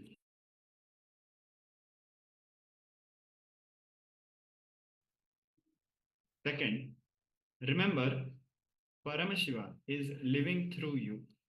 His will is the source of your will. Third, it is not something to be meditated upon. It is to be manifested ferociously. That, yes, only his will is my will. Then I cannot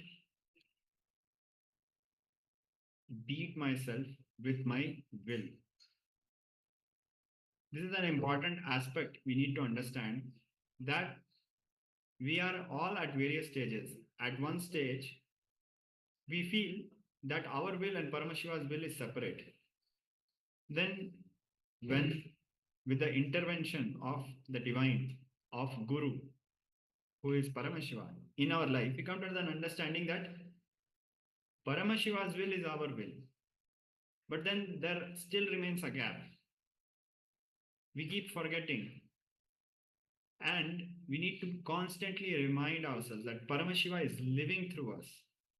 But then again, there's one gap which remains, which is that we are constantly beating ourselves with our will. So we'll be meditating, or rather internalizing ferociously these aspects. So now let us take an example, cognize the self-beating pattern and realize that the antidote for that is that my will, with which I am creating a hell for me, cannot be separated from Paramashiva's will. So let me breathe his will into my will. For example, you will have, with which your will, you will be using it to torture yourself 24 hours with self-doubt, self-hatred, self-denial. Whether this is right, that is right, whether I get justice, am I getting my share, or I am being cheated, the other person does not do, but he gets. I do this, but I don't get. Understand, in spite of all these ways in which we are beating ourselves with our own will cannot be separated from Paramashiva's will. So in this exercise, breathe in and breathe out the individuality of Paramashiva. You will see your will just withers away into his will. Cognize, how can my will be separated from his will?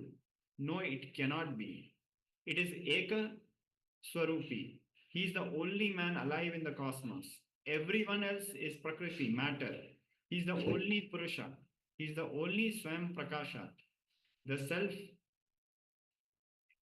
emulgent, the self who is lightening the whole universe. And nothing else can be Swayam Prakashan. Nothing else can be independently illumined.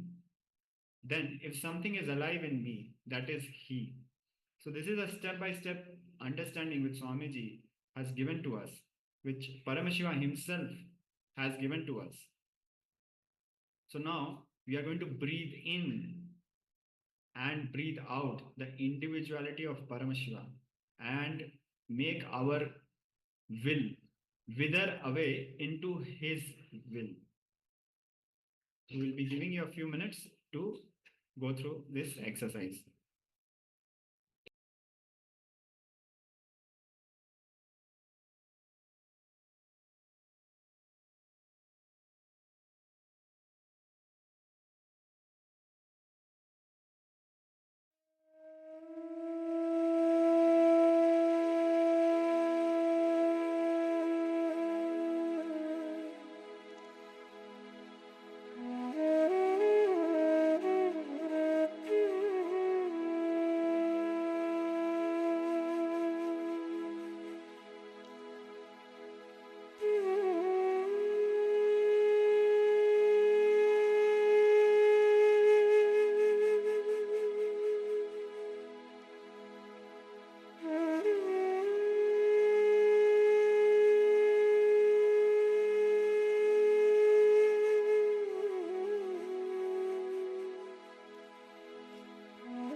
So now please settle down.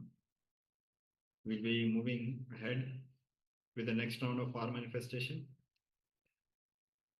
Please share your insights, clicks, and experiences.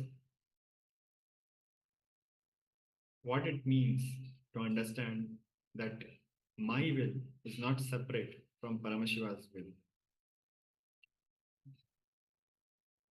Now we'll be moving on with the manifestation of the power of consciousness over matter. And this power aligns well with that understanding that my will is not different from Paramashiva's will, or it is Paramashiva's will which is the source of my will. So let us move on to this power manifestation so that these understandings go deeper in us. Now, we'll be starting with the power manifestation. Today's power is consciousness over matter. So I request all the participants to get ready for the power manifestation. Grab your copy of Living Enlightenment book and you can open any page and get the powerful cognition for the day.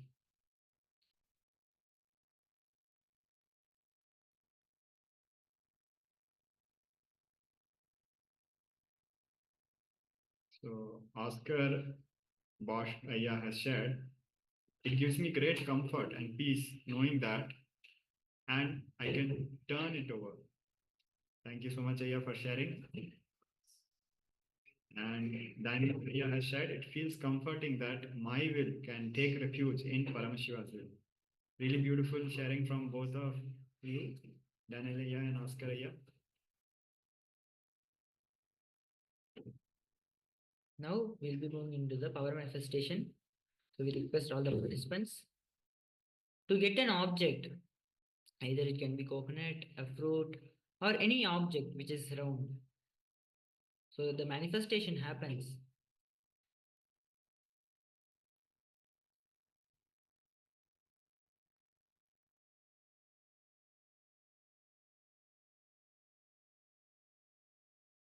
Once the participants have got the object,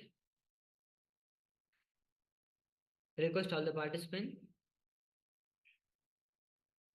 click on the video in the camera and ensure that you're recording the object that you're moving, so that when the manifestation happens, after the manifestation, we will be able to verify, we'll be able to celebrate the manifestation that has happened. We can also share it on social media platforms, Facebook and Instagram, Twitter, where we can show to the world that the powers of Paramashiva are true and real. So we request all the participants to start setting up for the power manifestation.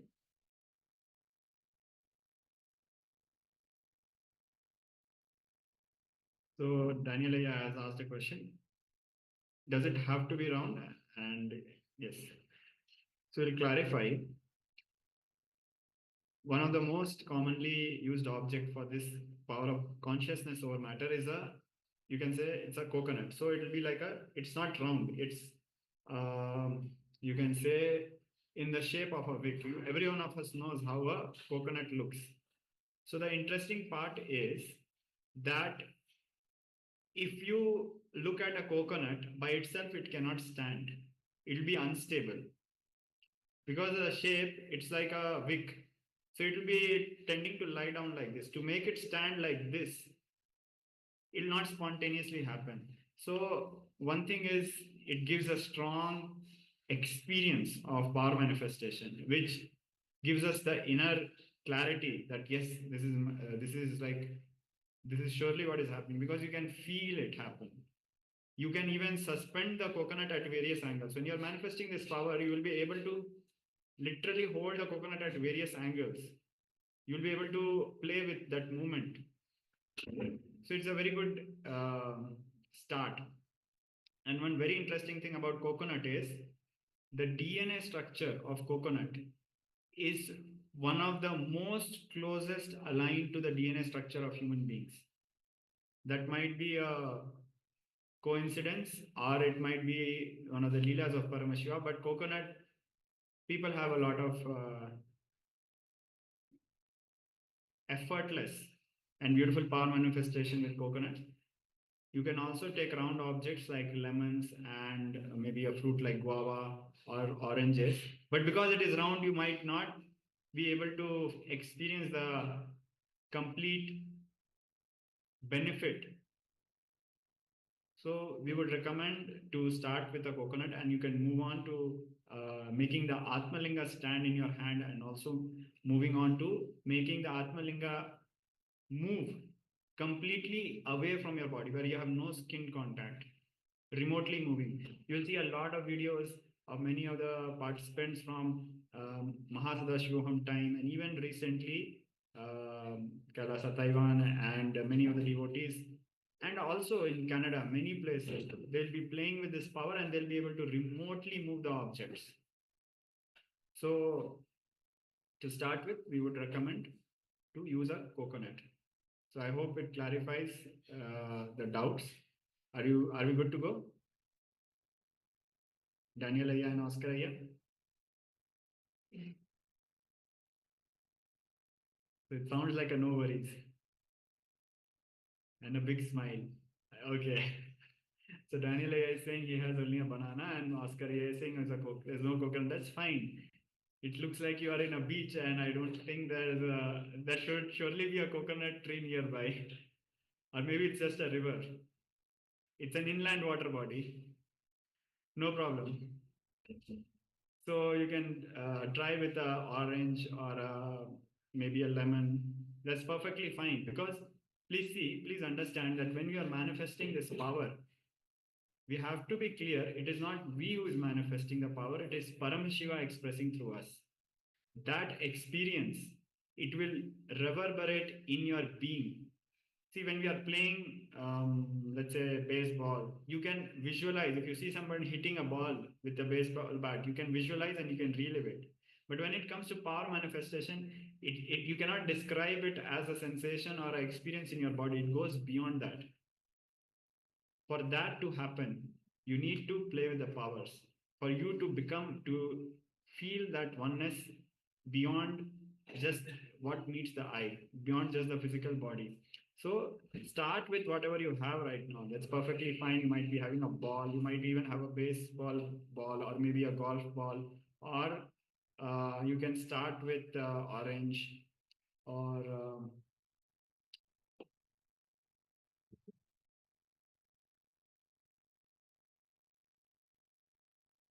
yes.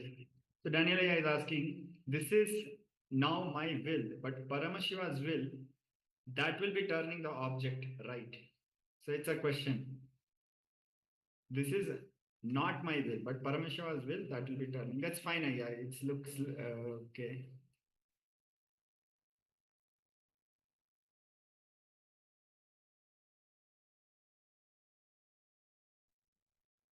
So we'll not be answering that, whether it is your will or it is Paramashiva's will. Let's do the power manifestation. Let this experience go into us.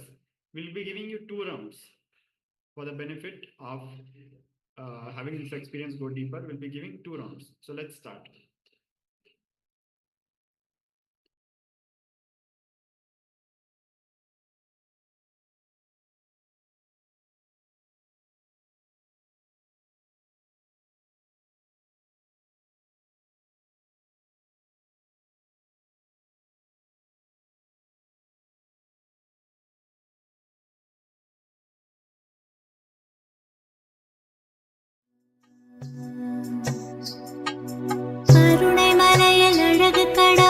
அவதரித்தது கருணை மிகுந்த அன்னை என்னும் வரமளித்தது கருணை மலையில் அழகு கடவுள் அவதரித்தது கருணை மிகுந்த அன்னை என்னும் வரமளித்தது பரமஞான ஒளியில் குழந்தை ஜொலி ஜொலித்தது பரமஹம்ச நித்யன் என்னும் பெயரும் பெற்றது பரமஞான ஒளியில் குழந்தை ஜொலி ஜொலித்தது பரமஹம்ச நித்யன் என்னும் பெயரும் பெற்றது கருணை மலையில் அழகு கடவுள் அவதரித்தது கருணை மலையில் அழகு கடவுள் அவதரித்தது கடவுள் அவதரித்தது கடவுள் அவதரித்தது.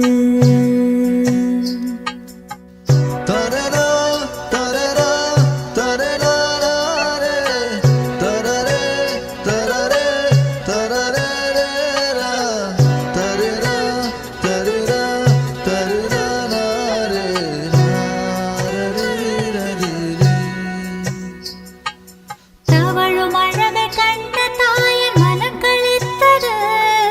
ததும்பும் அழகில் தரணி முழுதும் மயக்கம் கொண்டது. தவழும் அழகை கண்ட தாயின் மனம் களித்தது. ததும்பும் அழகில் தரணி முழுதும் மயக்கம் கொண்டது. துரு துருப்பாய் நித்யன் இயங்கும் விதம் ரசித்தது. துரு துருப்பாய் நித்யன் இயங்கும் விதம் ரசித்தது.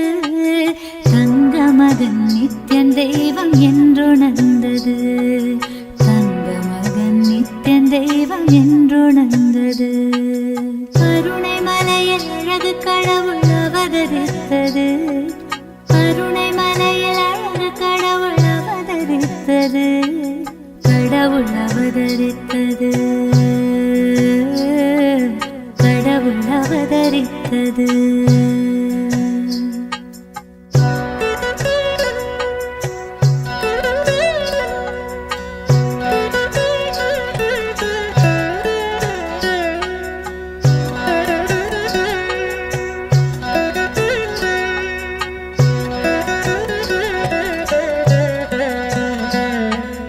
பாலகனாம் நித்யன் பக்தி ரசத்தில் மூழ்கிட.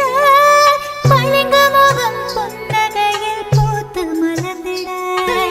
பாலகனாம் நித்யன் பக்தி ரசத்தில் மூழ்கிட. பளிங்கு முகம் புன்னகையில் பூத்து மலர்ந்திட. பார்த்த எந்தன் வாழ்வே பரவசத்தில் ஆழ்ந்திட. பார்த்த எந்தன் வாழ்வே பரவசத்தில் ஆழ்ந்திட. பூமி காக்கும் நித்யனை நான் வாரி அணைத்திட. பூமி காக்கும் நித்யனை நான் வாரி அணைத்திட. கருணை மலையில் அழகு கடவுள் அவதரித்தது. கருணை மலையில் அழகு கடவுள் அவதரித்தது. கடவுள் அவதரித்தது. கடவுள் அவதரித்தது.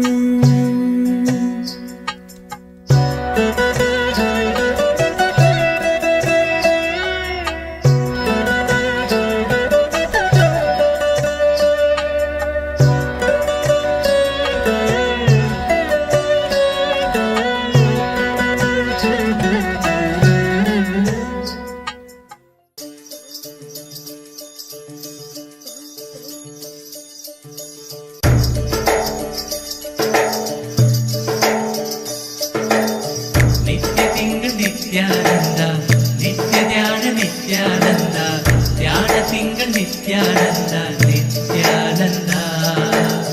நித்ய திங்கள் நித்யானந்தா, நித்ய தியான நித்யானந்தா, தியான திங்கள் நித்யானந்தா, நித்யானந்தா. நித்ய திங்கள் நித்யானந்தா, நித்ய தியான நித்யானந்தா, தியான திங்கள் நித்யானந்தா. நித்ய திங்கள் நித்யானந்தா, நித்ய தியான நித்யானந்தா, தியான திங்கள் நித்யானந்தா. நித்யானந்தனே நித்யானந்தா, சத்யவேதனே நித்யானந்தா, வேத ரூபனே நித்யானந்தனே.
ನಿತ್ಯಾನಂದ ಧ್ಯಾನ ತಿಂಗಳ ನಿತ್ಯಾನಂದ ನಿತ್ಯಾನಂದ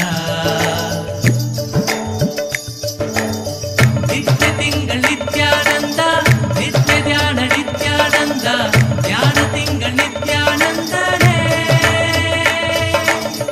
ನಿತ್ಯ ತಿಂಗಳ ನಿತ್ಯಾನಂದ ನಿತ್ಯ ಧ್ಯಾನ ನಿತ್ಯಾನಂದ ಧ್ಯಾನ ತಿಂಗಳ ನಿತ್ಯಾನಂದನೇ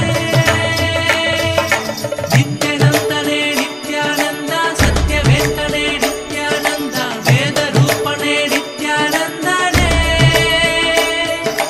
ನಿತ್ಯಾನಂದನೇ ನಿತ್ಯಾನಂದ ಸತ್ಯವೇತ್ತನೇ ನಿತ್ಯಾನಂದ ವೇದ ರೂಪಣೆ ನಿತ್ಯಾನಂದನೇ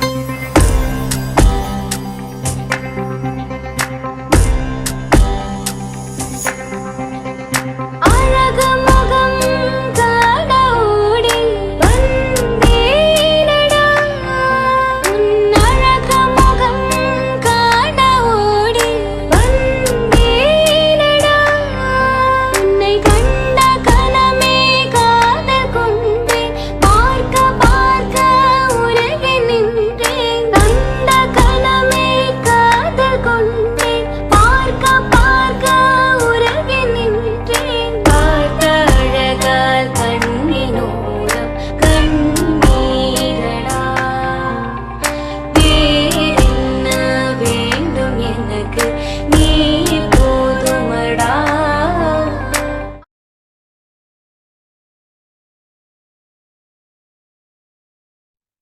Please relax.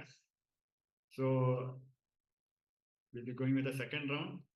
Before we go ahead, if you have any question or any experiences to share, any doubts, now that you have done at least one round, let us revisit. If anybody like Daniel Aya or Oscar Aya, if you have any question, you can please share. Then we'll go ahead with the second round.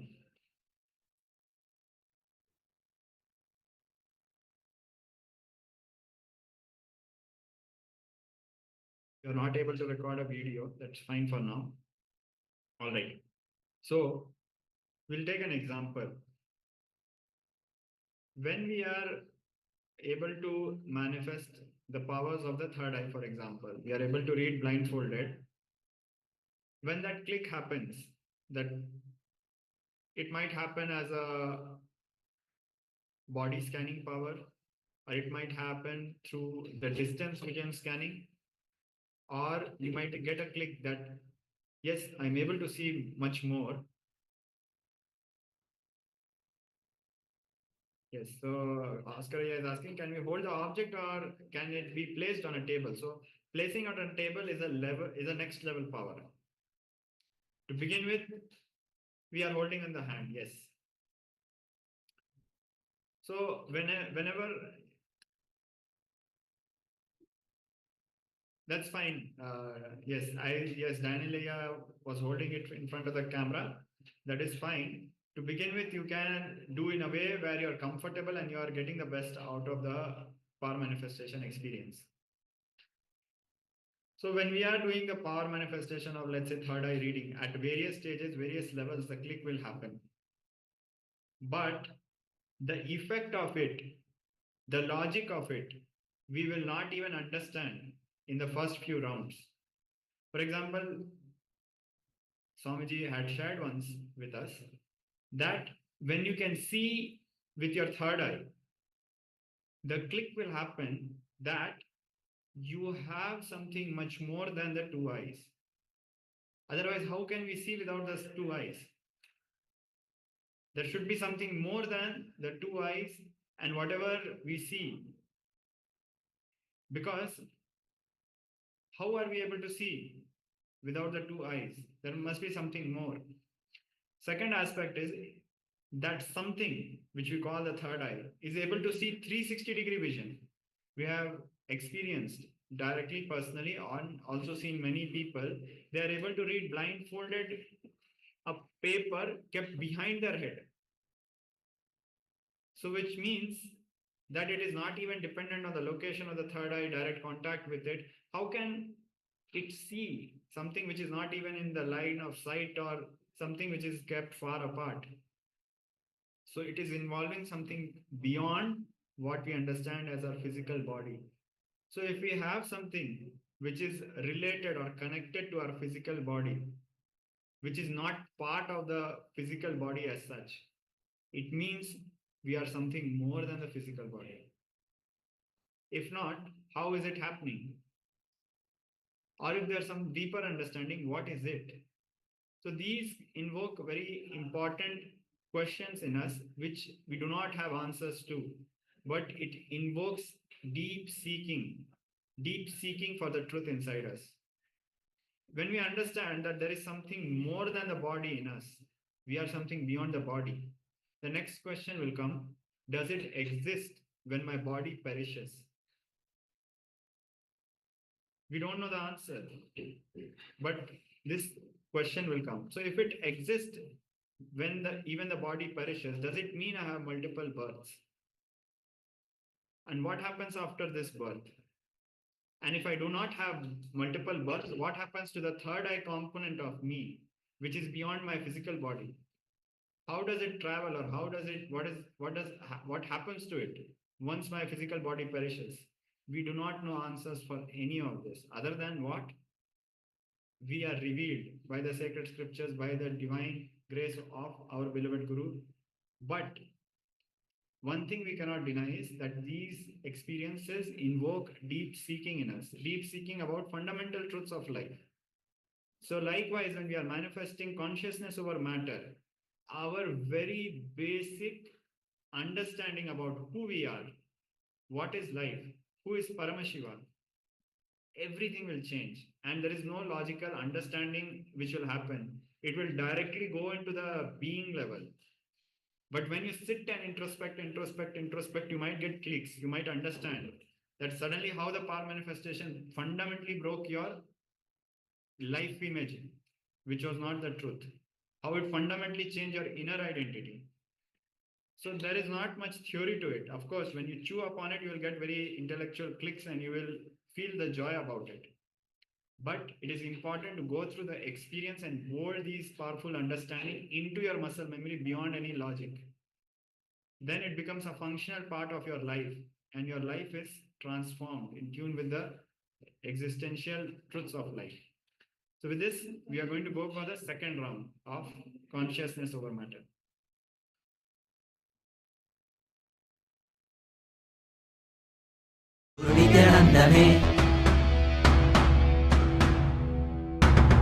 வான்வரையிலும் வளர்ந்த ஜோதி ரூபனே, தேன் சுவை தரும் தமிழின் தலைவனே, மான்மகிழ்வினை ஏந்தி நிற்கும் ஐயனே, கைலாசம் தந்த நித்யானந்தனே, அகிலம் காப்பாய் திருவடியில் என் அருகில் இருப்பாய் அரை நொடியில், பிறையை சூடிய பெருமானே, என் பிழைகள் களைத்து அருள்வாயே, கல்லும் கரைக்க சிறு புல்லும் முறைக்க இவையாவும் திளைக்க சிவசூத்திரம் அளிக்கிறாய். வான்வரையிலும் வளர்ந்த ஜோதி ரூபனே, தேன் சுவை தரும் தமிழின் தலைவனே, மான்மகிழ்வினை ஏந்தி நிற்கும் ஐயனே, கைலாசம் தந்த நித்யானந்தனே. நித்யானந்தம் நித்யானந்தம் அண்ணாமலையே சிவரூபமாய் வீற்றிருக்கும் குரு நித்யானந்தமே. நித்யானந்தம் நித்யானந்தம் அண்ணாமலையே சிவரூபமாய் வீற்றிருக்கும் குரு நித்யானந்தமே.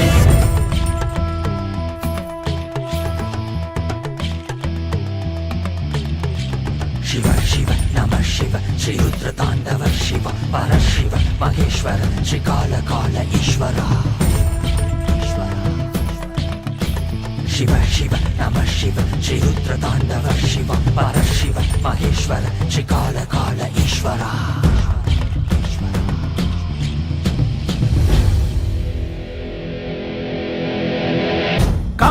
மாசு கயிற்றினை வீச மார்கண்டேயனும் உன்னை கட்டி அணைக்கவே விரைந்து வந்தவா. உதிரம் கொட்டும் கண்களை மாற்ற வேடம் கண்களை எடுத்து உனக்கு பொறுத்திட மோட்சம் தந்தவா. அண்ட மொத்தம் ஆண்டிடும் அகண்ட ஜோதி ரூபனே, அடியாரின் பக்தி ஏற்றிடும் எமையாளும் நித்யானந்தனே. மரியாய் விதியை சிவமாய் மாற்றிட உன் அருளால் எனையும் பதம் சேர்த்திட. அடியாய் முடியாய் மலையாய் நின்றிட உன் அடியார் அவர்க்கும் அடியோனாய் வந்தவா.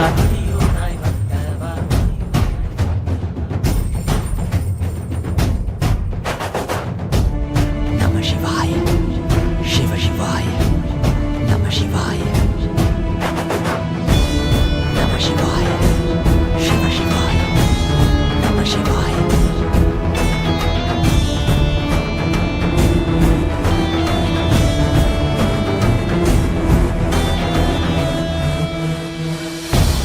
வரையிலும் வளர்ந்த ஜோதி ரூபனே, தேன் சுவை தரும் தமிழின் தலைவனே. மான் மகிழ்வினை ஏந்தி நிற்கும் ஐயனே, கைலாசம் தந்த நித்யானந்தனே. அகிலம் காப்பாய் திருவடியில் என் அருகில் இருப்பாய் அரை நொடியில். பிறையை சூடிய பெருமானே, என் பிழைகள் கலைத்து அருள்வாயே. கல்லும் கரைக்க சிறு புல்லும் முறைக்க இவையாவும் திளைக்க சிவசூத்திரம் அளிக்கிறாய். வான்வரையிலும் வளர்ந்த ஜோதி ரூபனே, தேன் சுவை தரும் தமிழின் தலைவனே. மான் மகிழ்வினை ஏந்தி நிற்கும் ஐயனே, கைலாசம் தந்த நித்யானந்தனே. நித்யானந்தம் நித்யானந்தம் அண்ணாமலையே சிவரூபமாய் வீற்றிருக்கும் குரு நித்யானந்தனே. நித்யானந்தம் நித்யானந்தம் அண்ணாமலையே சிவரூபமாய் வீற்றிருக்கும் குரு நித்யானந்தனே. நித்யானந்தம் நித்யானந்தம் அண்ணாமலையே சிவரூபமாய் வீற்றிருக்கும் குரு நித்யானந்தனே. நித்யானந்தம் நித்யானந்தம் அண்ணாமலையே சிவரூபமாய் வீற்றிருக்கும் குரு நித்யானந்தனே.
கருணை மிகுந்து அன்னை என்னும் வரமளித்தது. கருணை மலையில் அழகு கடவுள் அவதரித்தது. கருணை மிகுந்து அன்னை என்னும் வரமளித்தது. பரமஞான ஒளியில் குழந்தை ஜொலி ஜொலித்தது. பரமஹம்ச நித்யன் என்னும் பெயரும் பெற்றது. பரமஞான ஒளியில் குழந்தை ஜொலி ஜொலித்தது. பரமஹம்ச நித்யன் என்னும் பெயரும் பெற்றது. கருணை மலையில் அழகு கடவுள் அவதரித்தது. கருணை மலையில் அழகு கடவுள் அவதரித்தது. கடவுள் அவதரித்தது. கடவுள் அவதரித்தது.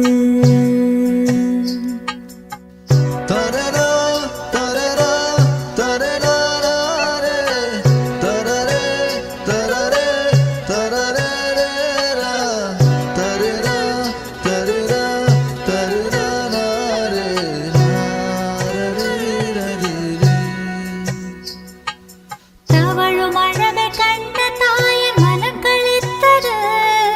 ததும்பும் அழகில் தரணி முழுதும் மயக்கம்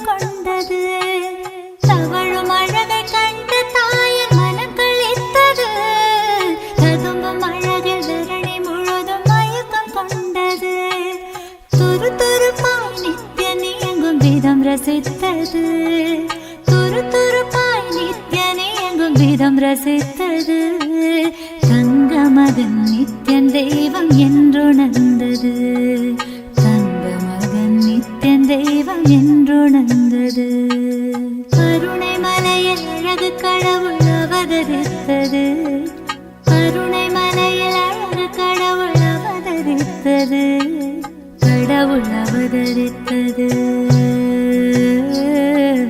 கடவுள் அவதரித்தது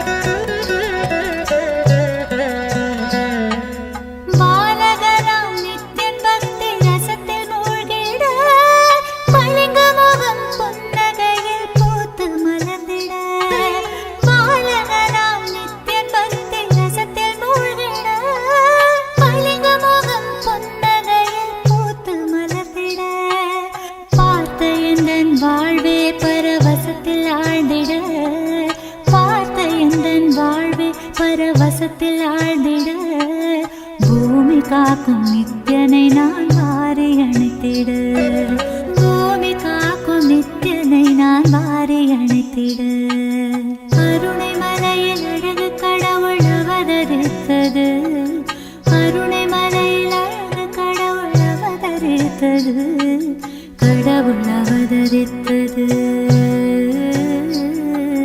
கடவுள் அவதரித்தது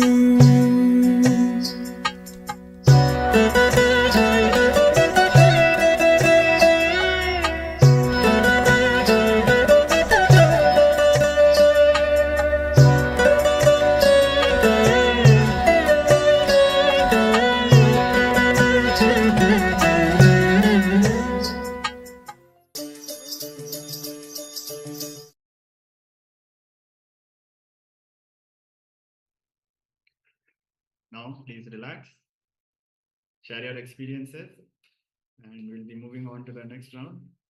So, Oscar Aya is nodding. Yes. Do not worry.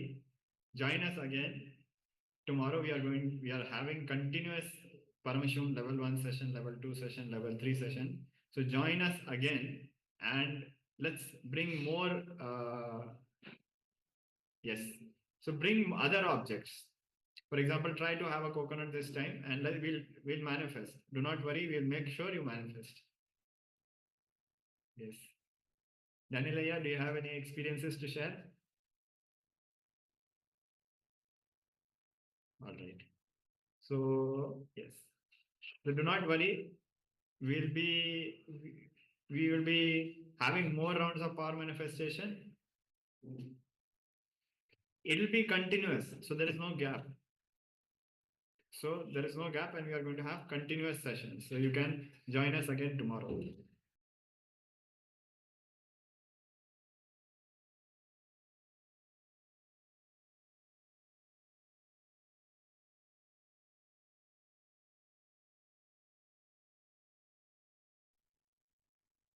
So now we'll be moving on to another beautiful discourse by the Supreme Pontiff of Hinduism, and let us imbibe these sacred truths. How reaching to the Master to live in eternal bliss. This is the topic, and now let us move on to this Jnana segment.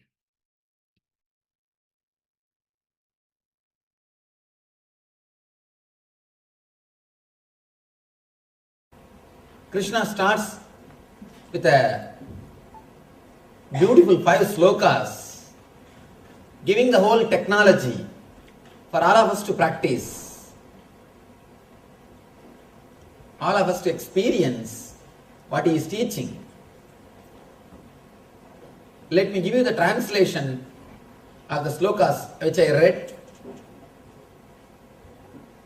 Humility, pridelessness, non-violence, tolerance, simplicity, approaching a bona fide spiritual master, cleanliness, steadiness, self-control, amid pleasant and even unpleasant events, constant and unalloyed devotion, aspiring to live in a spiritual way, detachment from the chaos and giving the importance to the ultimate truth. All these I declare to be knowledge, and besides this, whatever there may be is ignorance. Long sloka or long list. Let me be very clear. If you straight away start practicing all the qualities which he has given here, you will achieve one thing: madness. You can't start practicing these qualities. It will happen in you. All you can do is help the consciousness to happen in you, so that you will start radiating these qualities. For example, there's a muddy tank. You wanted to remove all the dirt. If you put your hand and try your best to take away all the mud, what will happen? You will make it only more muddy, dirty, and all the dirt which is below will come up. Instead of that, just if you put one handful of lime powder and wait, the lime will automatically take all the dirt and will go deep and settle down. You will have a pure water. Same way, your mind is a dirty tank. If you try to put your hand and do something, if you try to suppress it, fight with it, naturally you will create only more and more trouble, more and more problem. Instead of that, just put handful of lime in that and keep quiet. Means just put a little meditation and relax. Just put a little awareness and relax. Automatically the whole thing will settle down. Whole thing will settle down. The moment you become aware, the moment the witnessing consciousness starts, the whole thing will settle down. Please understand.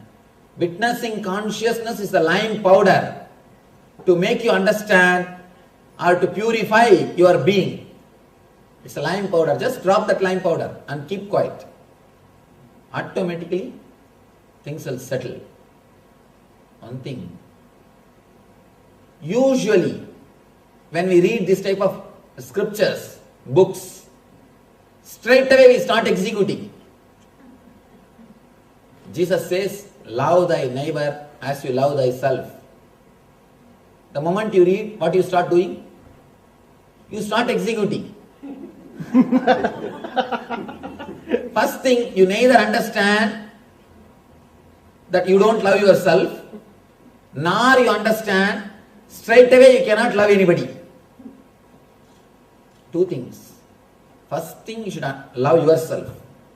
Next, you should have that mood or the consciousness from which the loving comes naturally. Love happens as an automatic process. One important thing, if you are true to your being, if you are true to your core, that is enough. Straight away you will be liberated. Just be true to your core. Ramakrishna says, if your mouth and mind, if both are connected by a straight line, means honesty, straight away you will be liberated. You are free. Already you are free.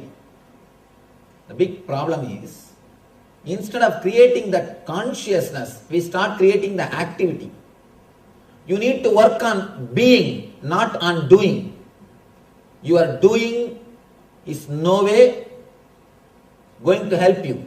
Only your being is going to help you. Work on your being, not on your doing. See, a person who works on doing, he may continuously chisel is doing, but his being will be same old, struggling, suffering, fighting, suppressed, it will continue to suffer. Instead, if you work on your being, it will become like a flower. Automatically you will radiate that energy, that consciousness. If you understood the Diogenes story, same thing. In Diogenes story, he has never become slave. He has never become slave. Even though people thought he is enslaved, he is under the handcuffs. He never became slave. He was radiating his pure consciousness. In your life also, you never become slave.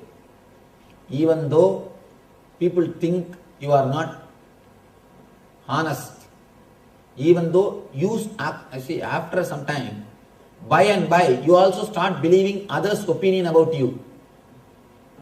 Others' opinion about you. You take their scale and you start measuring you. Then put yourself into trouble. That's what I call guilt. Guilt is nothing but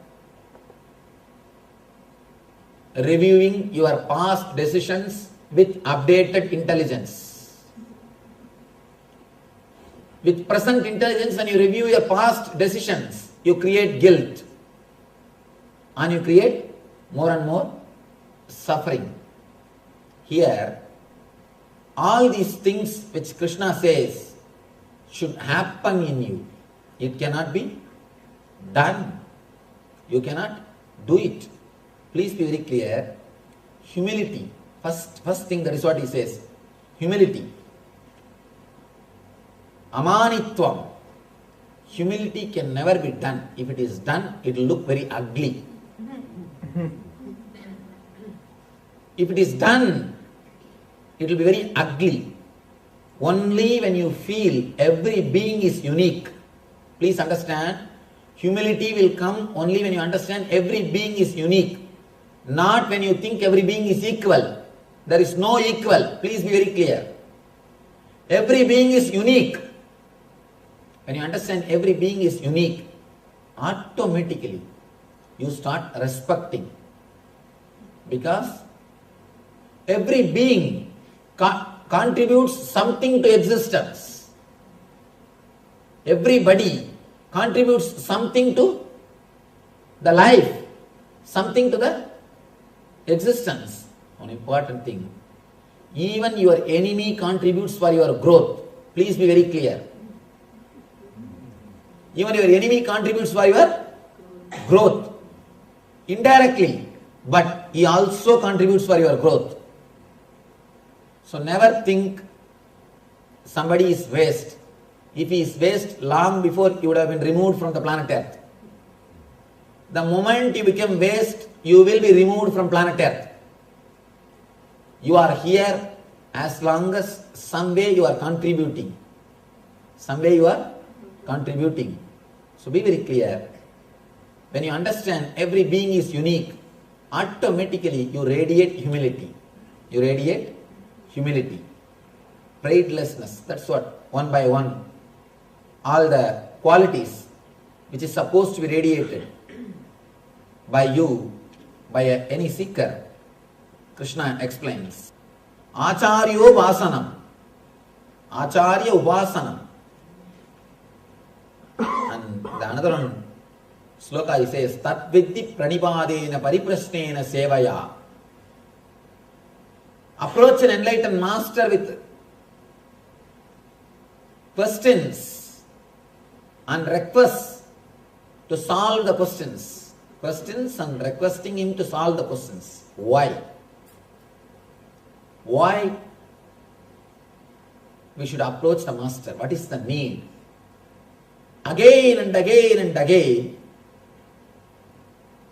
the spiritual literatures, they emphasize on master, not only the Gita, whether it is Zen Buddhism or Jainism or Judaism or Islam or Christianity, again and again, the master plays some role. Why? Especially in Hinduism, Vedanta, not Hinduism, exact Vedanta, especially in Vedic system, Master plays a major role. Why? Because unless you see somebody who is living in that consciousness, who is expressing that consciousness, your unconscious will never believe. Whenever you read these truths, you hear about these things, your conscious will believe, but your unconscious will say, all these things are old theories. Some book, some crazy guy must have wrote all these things. Your unconscious will never accept it. Your intellect and your head and heart will fight. Your intellect will say, no, these are all truth. Logically you are convinced, but emotionally you are not able to experience. Here, when you see a living master, automatically your emotion also will start experiencing. Your unconscious, which is continuously questioning, will become silent when you see a living master. With book, you will learn only through verbal language. With master, you will learn through his body language. He shows through his body language the life. He proves all these things are truth. He proves all these things can become reality in your life. You don't need to believe. You just don't need to believe. It is solid experience. It is solid experience. 3 things happens when you reach a master. First thing, it is possible to live in eternal bliss or the bliss consciousness. The possibility is given. The assurance, it is possible to achieve that state. That clearly is made to understand. We understand the possibility. First thing. Next thing, it is possible. By me, will it be possible? I know it is possible for him. Will I be able to achieve?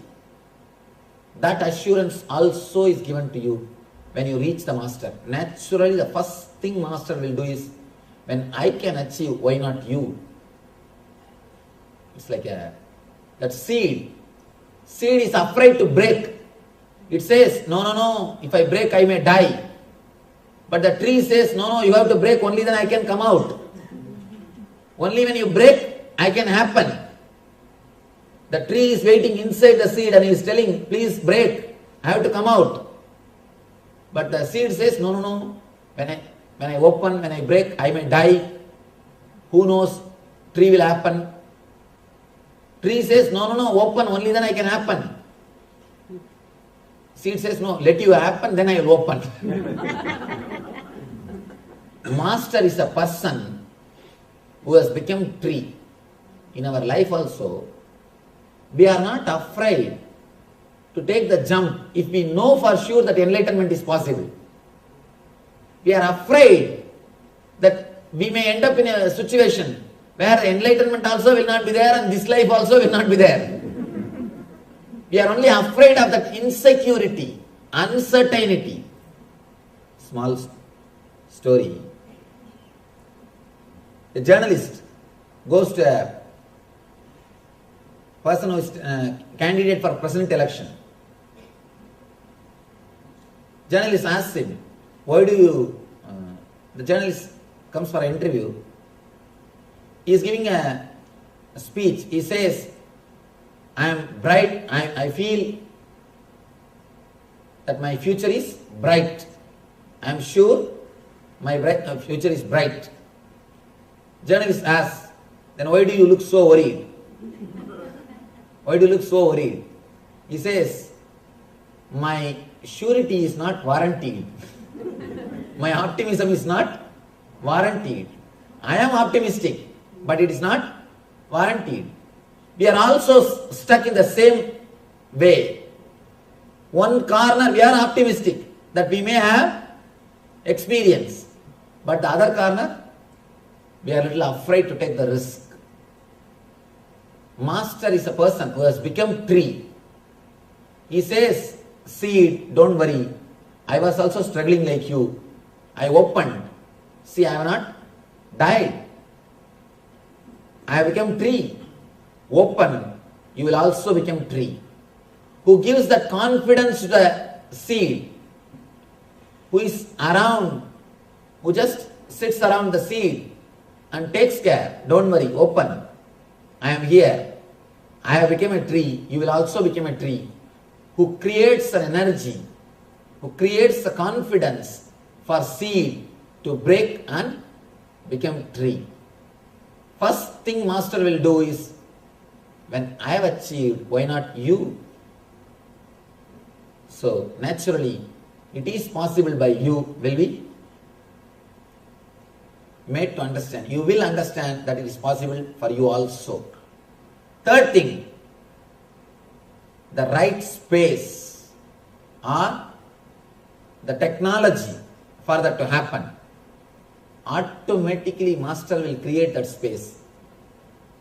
Always the Masters create these ashrams. Why? Ashram is a space in which you can break. The seed can break and tree can happen.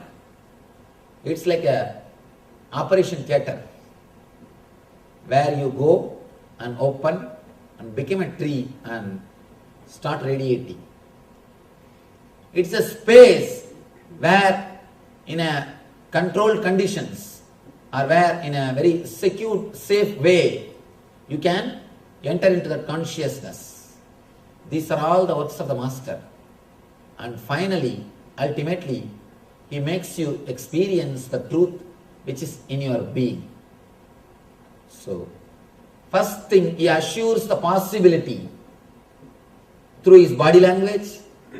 Next thing, he makes you understand it is possible for you also. Third thing, he creates a space in which that can happen. Fourth thing, he sees that you are established in that consciousness.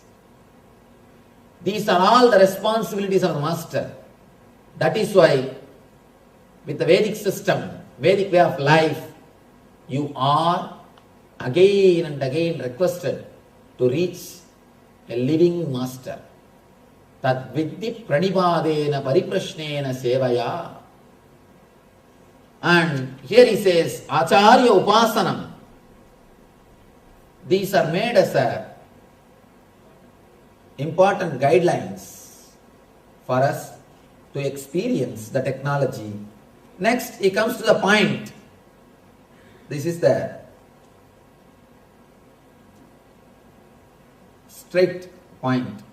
Neyam yattat prabhakshyami yanyatva mritamashnute anadimat param brahma nassattanna saduchyate. I shall now explain the knowable, knowing which you will taste the eternal, the being, the beginningless consciousness lies beyond the cause and effect of this material world. Sarvada panipadam tat sarvado siromukam sarvada sriti malloge sarvamavritya tishtati. Everywhere are his hands and legs, his eyes, heads and faces, and he has ears everywhere. In this way, the Paramatman exists, pervading everything. He is just explaining the technique. Let me finish this 2-3 sloka, then we will see the technique.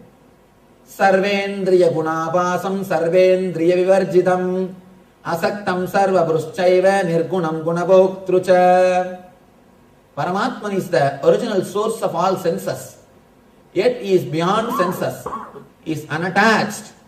Although the consciousness is the maintainer of all living beings, he transcends the modes of nature. At the same time, he is the master of the modes of material nature. Karya karana kartutve hedu prakritiruchyate purusha sukha dukkhanam bhoktrutve heduruchyate. Here he ends. Nature is the cause of all material causes and effects, whereas living entity is the cause of everything. Sukha, dukkha or nature, whatever you see in the world. Now, through these sutras, he puts us back to our consciousness. He means whatever you see is not you. Just go behind. If you are able to see the body, then step behind. Go behind. If you are able to see your thoughts, then go behind. If you are able to see your moods, then go behind. If you are able to see your emotions, then go behind. You are not that also. At some point, you will not be able to go further. You will realize there is nothing to go further. Suddenly, at that moment, the pure consciousness starts happening in you. Pure consciousness starts happening in you. Raman Maharishi says beautifully, whatever can be dropped, drop it. At some point, you will not be able to drop anything. Then hold that. That's all. Whatever can be dropped, drop. At one point, you will not be able to drop anything. There will be nothing to drop. Then hold that. That's all. Just witnessing the consciousness which is witnessing. Witnessing the thoughts which things you are witnessing. Going back and going deep into your very being itself.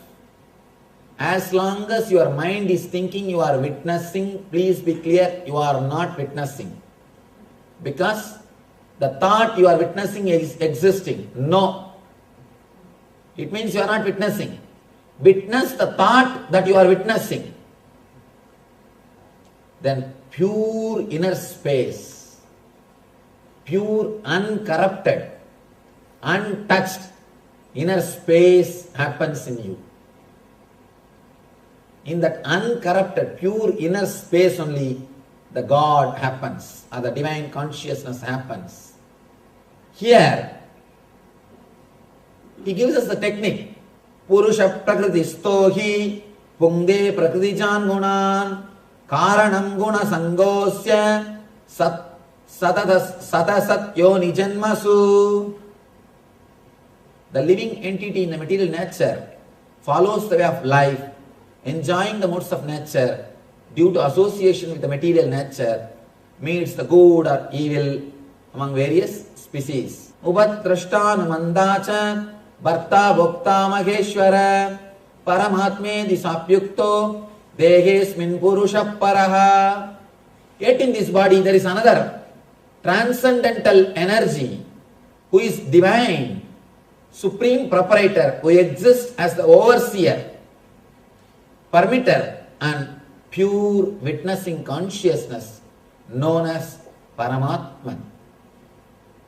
As on now, we are like 18 karat gold. Copper and gold mix. The more and more you put the 18 karat gold into the fire, fire means the witnessing consciousness. Witnessing.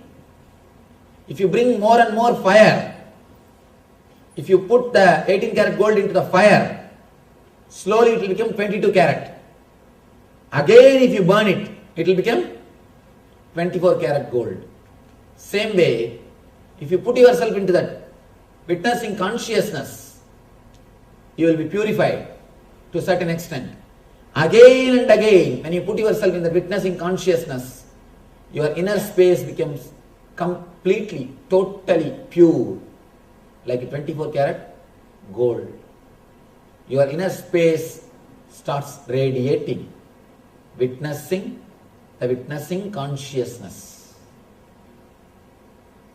I think the essence of all religions, all spirituality, whole thing is reduced to this one sloka, and Krishna presents it. Krishna is presenting the master key which can open all the locks in this one chapter. Witnessing the body and mind, witnessing your being. Witnessing is the master key. I think if we can really enter into the technique, at least for a few minutes, experience the witnessing for a few minutes, you will know the taste of it. You will know the taste of it. How much you listen about witnessing, how much you talk about witnessing, how much you analyze about witnessing, unless you experience for a moment, you will never have the benefit. You will never have the benefit. Just believing will not do. You need to experiment. Small story. One guy was driving in the highway, midnight. Cop stopped him and asked him, "Sir, I think you are drunk. Did you drink?" He said, "Yes, just now I had completely 6 different items. Do you want the names? Few cans of beer, few brandies." He started giving the name. He said, "Stop. I think now I should take breath analyzer test. Please come out." This guy says, Why do you want test? Don't you believe me?" Whether you believe him or not, you have to do the test. Cop can't just stop doing test by believing him. So now, you can't keep quiet believing my words. You have to do the test. You have to test it with yourself. You have to test it with your being. Just reading or listening is not going to transform. Reading or listening is like a reading menu card. You see, you go to a hotel or restaurant. Will you come away just after reading the menu card? No. If you go away just after hearing, you read only menu card. You never ate. We read menu card. Now let us eat little bit. We had enough. We read the menu card from the beginning. Now it is time for us to eat little bit. Just let us finish these sutras. The last 1 or 2 sutras where he explains the things. Then we will enter into the meditation. Yavat sanjayade kinchit sattvam stavara jangamam kshetra kshetrajnaya samyogat tadvidhi paradarshava. Yavat sanjayade kinchit sattvam stavara jangamam kshetra kshetrajna samyogat tadvidhi paradarshava. Bharata, know that whatever the movable and the unmovable is born, it comes into existence by the combination of kshetra and kshetrajna. Whatever you are seeing, the whole universe is by Maya and Atman, Prakriti and Purusha, the matter and energy, body, mind and consciousness. Yada prakasatyeka kritsnam lokamimam ravi kshetram kshetri tada kritsnam prakasayati bharata. Just like one sun illuminates the whole universe, similarly, Bharata, in all bodies, just one kshetra, one energy, one kshetranya illuminates the light of fire. He says, in all the bodies, consciousness is one and the same. Kshetra kshetranya yorevam antaramjnana chakshusha bodha prakriti mokshancha ye vidurkyandite param. Those who see with the eyes of knowledge the difference between the body-mind and the knower of the body-mind can understand the process and he is liberated from bondages of material nature and attains the Paramatman. Here he ends. If you can witness as a pure consciousness, you will be liberated from body-mind.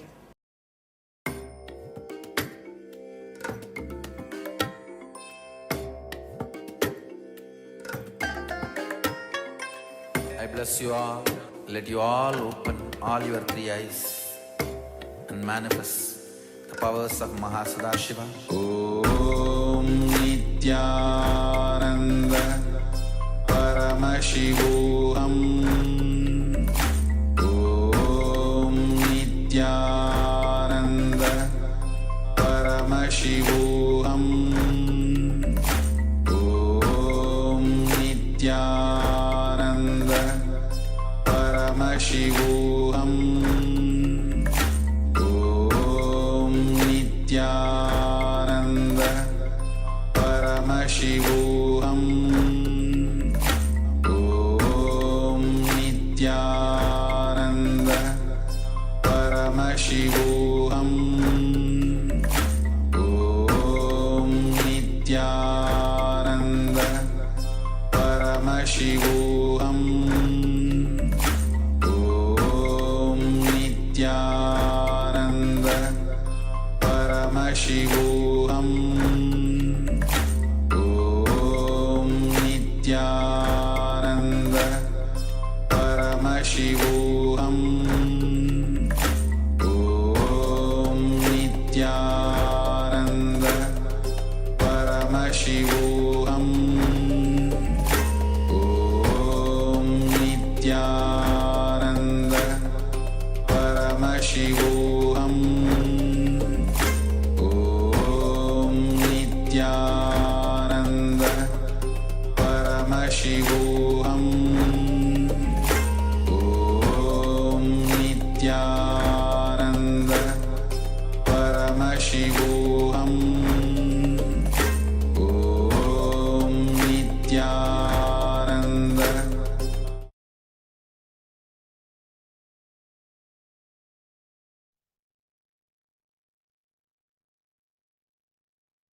So now we'll be moving on with the next segment. This segment is on who is Guru. It's an internalization segment. One of the biggest suffering humanity has created for itself is whenever something is showered, we ask, am I qualified? Are we qualified? Do I deserve it? The only pattern which stops Paramashiva showering on us is that we think, am I qualified? If he's showering on me, is he expecting something from me? Is he planning to achieve something through me? Is he looking for something from me? That is when the whole thing collapses. So in this internalization exercise, we will look in and identify blind spots related to this.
Yes.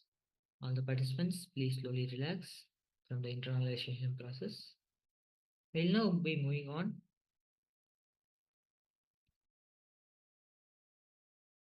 We'll now be moving on to the next segment, where we'll be seeing a powerful discourse from Swamiji. And it's a question and answer session by other participants who had participated in other programs on Guru and how Swamiji reveals and deep clarity and depth about the Guru. We'll now be listening to those powerful cognitions from Swamiji himself. So we request all the participants to listen.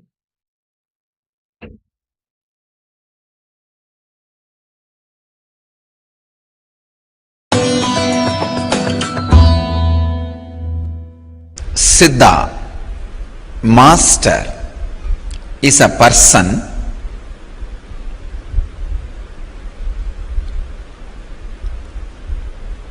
who doesn't have perishable identity because of it as eternal identity. Understand? His identity is made out of material which is imperishable. There is no perishable component in the identity he created for himself. There's a huge water body.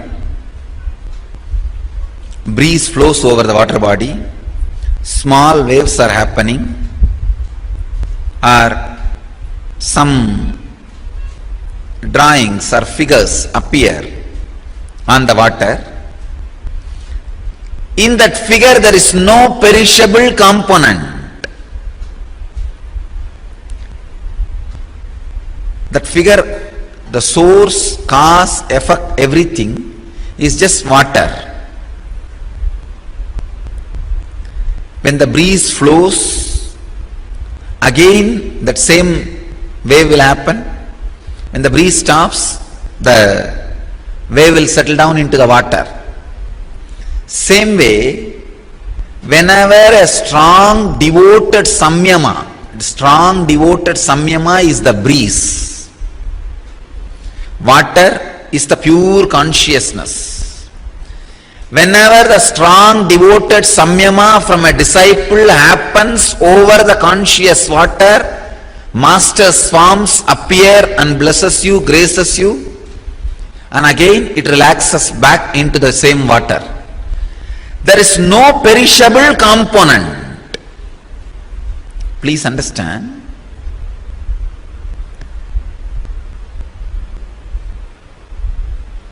There is no perishable component in the system. Because there is no perishable component, it is eternal identity. Siddha is a being whose all seven sariras does not have any perishable component. Means any engram is perishable component. When all the engrams have disappeared, that body has become such a pure liquid, it creates different shapes, shades, waves, visuals, based on the breeze flowing over it. The lake has no interest to take some shape.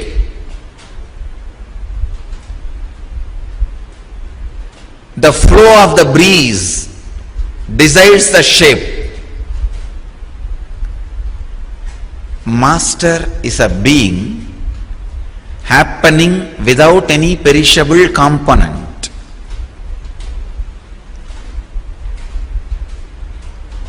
He is just a beautiful rhythmic play.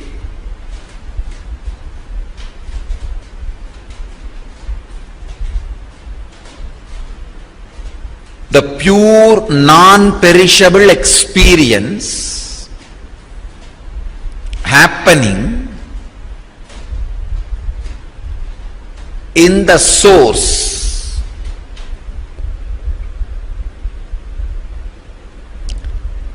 That is the reason any Siddha happened in the planet Earth is available forever for anybody to connect with or have the benefit of his presence and energy. Understand?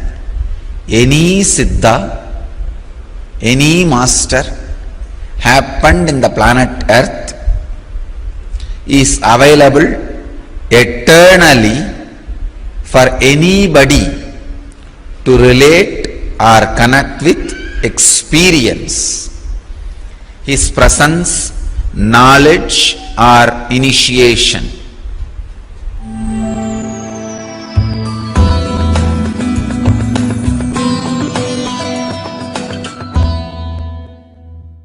The word mystic and word enlightened master, avatar, there is no much difference.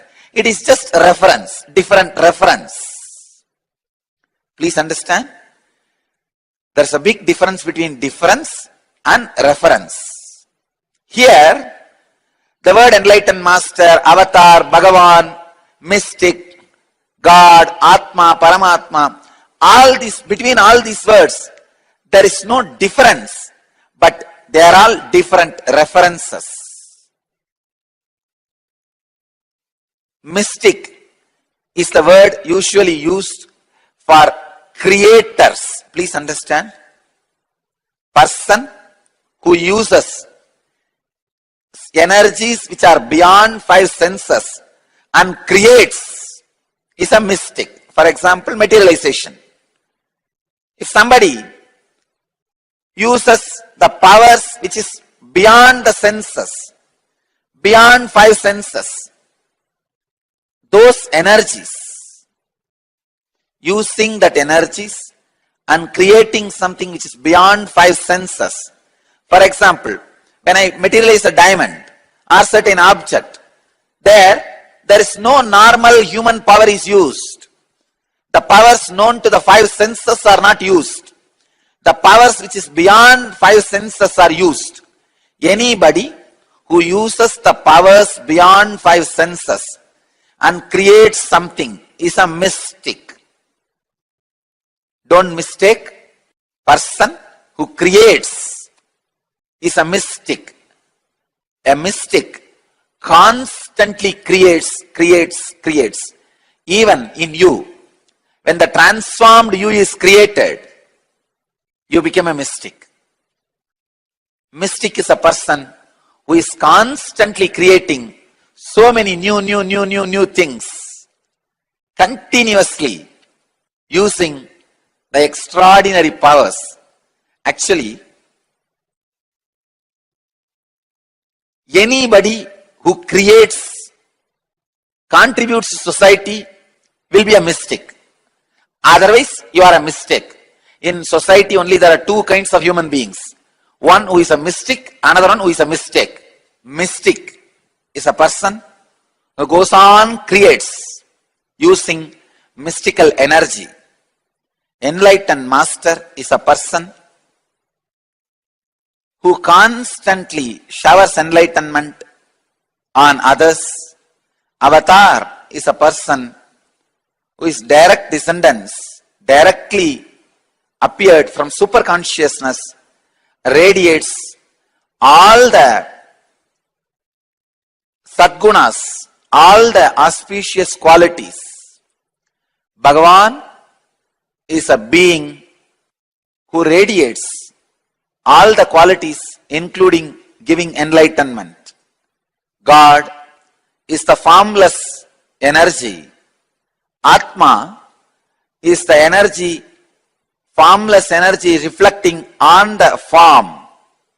Paramatma is the formless energy in its original existence and all its reflections put together. I have defined all the technical terms. As I said, there are no differences between all these terms. They are only different references.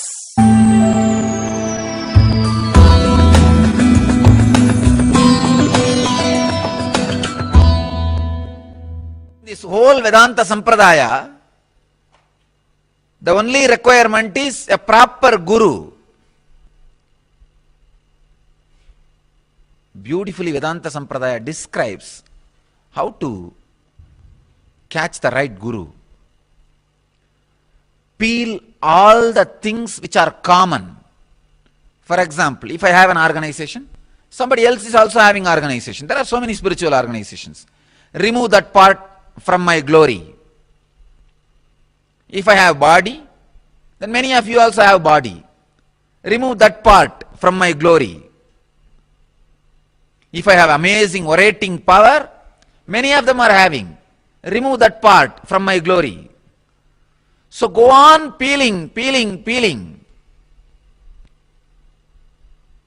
Finally, at some point, your logic will not be able to peel further, but still you will feel he is something more than all these things. When your logic feels, I cannot peel further, I have peeled everything, even after all these things are removed, he has something more than all these things put together. When you feel this understanding with somebody, is your guru. If that does not happen, if you feel, no, after I peel 3-4 things, he is not worthy, then forget about him. He is not worthy of being your guru. You are not worthy of being his disciple.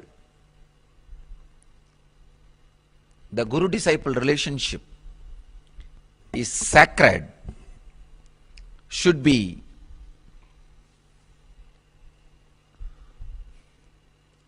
started after thorough study and research and should never be ended.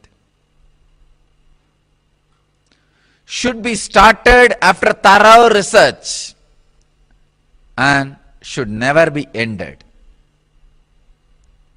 I tell you, ending the guru-disciple relationship in your life is a worst crime you will do to yourself, worst punishment you are imposing upon yourself, worst conspiracy against yourself.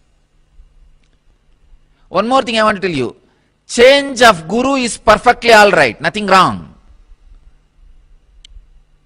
For example, you go to one guru, after some time you grow out of him or you get more matured, you feel connected to some other guru, that is perfect, nothing wrong.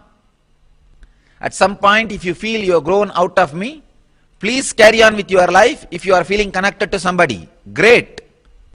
But dropping from the guru and not having some other guru is the crime. It means you did not drop from this earlier guru because you are advancing. You dropped because you have fallen.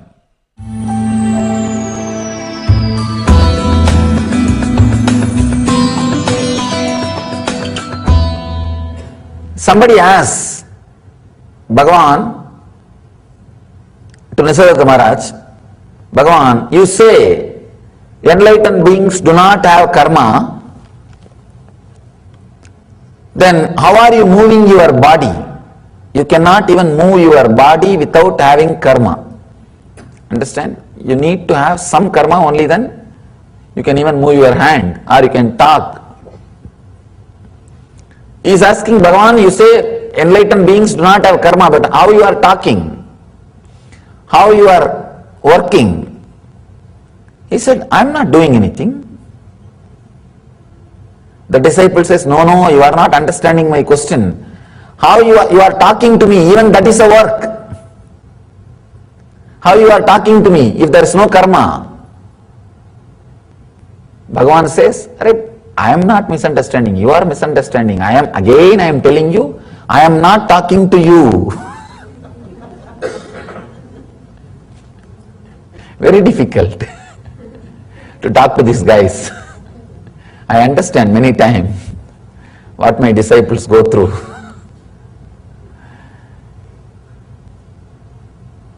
Nisargadatta Maharaj says, no, I am not talking. Disciple was really confused because he is talking and he is saying, I am not talking. And another one big problem, we have to believe they are talking the truth. We can't say, why are you lying? No. That is another one difficulty. Disciple was completely confused. He asked, Bhagavan, please explain. You are talking and you say you are not talking. And then Maharaj says beautifully, understand, because there is a movement in you, you think there is a movement in me. You can never understand talking can happen without any movement in the inner space. That is so you think when the sound comes out of my mouth also there is same kind of a movements in my inner space. Maharaj says, in you never had a time or a moment where your body or your mouth can move without your being moving. In me, I have experienced my body or mouth or even mind, anything can move, but inside me, my inner space, nothing moves. Understand? Having such a strong, clear peace inside you, even your thoughts cannot disturb. That is enlightenment. I wanted all of you to understand, do not think enlightened masters don't have thoughts. I can say the space is so big, it is negligible part. In normal mind, if you have 10-acre mind, all 10-acre is jumping like a zoo. With an enlightened being, they have 1,000,000 acre, only 10 acre is zoo. In 1,000,000 acre, can you consider 10 acre being a zoo is something disturbing? Some movement? No. It is negligible. Practically, which is not there. It just, no more. It is not there.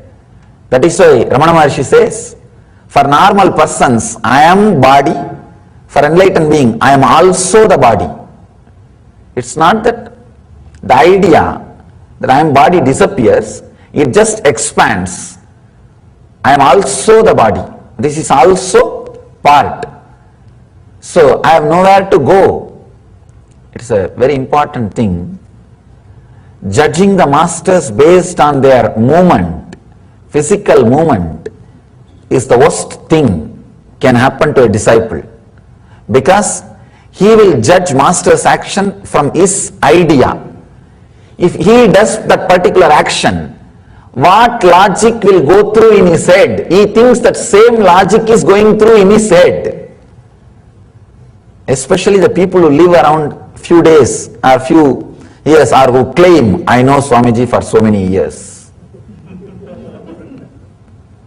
That's a big problem. That's a big problem. I always tell people, these people who claim, I know Swamiji for so many years. What do they know? Nothing. First of all, they don't know themselves. And they think they know me. They think with their logic, the logic with which their head functions, with the same logic my head is also functioning. If the same logic, with the same logic, if my head is also functioning, then why I am sitting here and why you are sitting there? No. There is no logic which you can understand logically with which master's system functions. There is no logic with which you can understand logically the master's system's function. But slowly, you see, same way only he walks, same way he talks, same way he eats, same way he laughs, sometimes much more than us, and almost looks same. you start thinking the inner space, inner programming is also same. That is where you miss. That is where you miss. Inner programming is not same. That is where Nisargadatta Maharaj says, I am not talking to you. He says, what you understand by the word talking is not happening in me. Just I am reflecting the movements which is happening in you. Whatever you want to see, you are seeing it in this body. Like a mirror reflecting. People come and ask me, Swamiji, many times I feel you are talking exactly to me, directly to me. It is not the public discourse. You know you are talking only to me. They ask me, how do you read? Did you read my mind? And are you answering all the questions which I am having? Did you read my mind? I tell them, first thing, I never do that job because I respect your privacy. Second thing, who want to waste time with all the nonsense which goes on in their head? Neither I am interested nor I am willing to read somebody's mind. What exactly happens, the presence of the master is so intense. Any mind which comes and sits in front of it, just by the very presence heat, your questions are answered. That's all.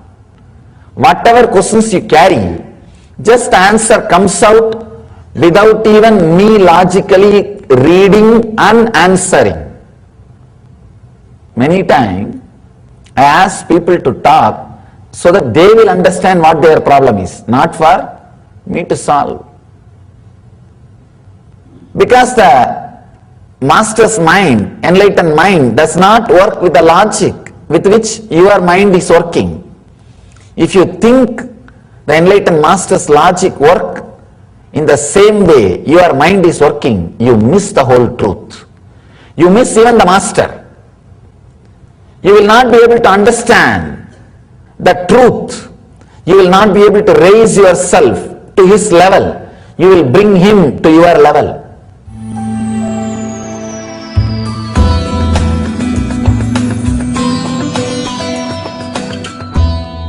Living around the master, catching the master, missing the master, abusing the master. 3 different dimensions.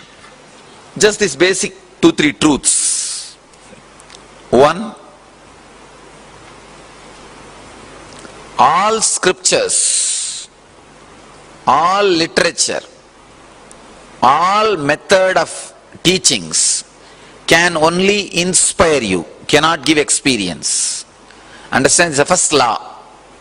All books, all DVDs, when I say all, capital letter ALL, including mine, books, cassettes, DVDs, everything can only create inspiration in you, but cannot give experience. Experience can be transmitted. It's like, you see, experience is like a lamp. Only from a burning lamp light you can pick up, catch. Only from a lamp you can light a lamp. Only from a lamp you can light a lamp. Same way, the Jivan Mukti is transmitted only from a living body to living body. Living body to living body. If that body has to catch Jivan Mukti, it has to catch from a same material source which is living enlightenment. Please understand, I am describing very clearly the need of the master. If that body made out of muscles and the mind made out of thoughts, if it needs to catch living enlightenment, Jivan Mukti fire, it has to catch it only from another one body which is living enlightenment of the same frequency, means like a same flesh and bones. Only from that you can catch. Be very clear, Mahavatar Baba cannot give you living enlightenment. Please understand, I am making a very strong statement, but truth. he cannot give you Jivan Mukti. He can only give you inspiration, experience, some glimpse. But if he wants to give Jivan Mukti, he has to guide you to a person who is in the physical body. In the physical body. Ramakrishna, or Ramana Maharshi, or Mahavatar Baba, or Osho, or J. Krishnamurti, anybody. They are all still in the cosmic plane. Why, you know?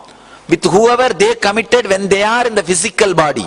For example, if you are there, when Ramakrishna was there, and you had directly connection with him, and he blessed you, he passed away, still you are here, then he will be there to take care of you.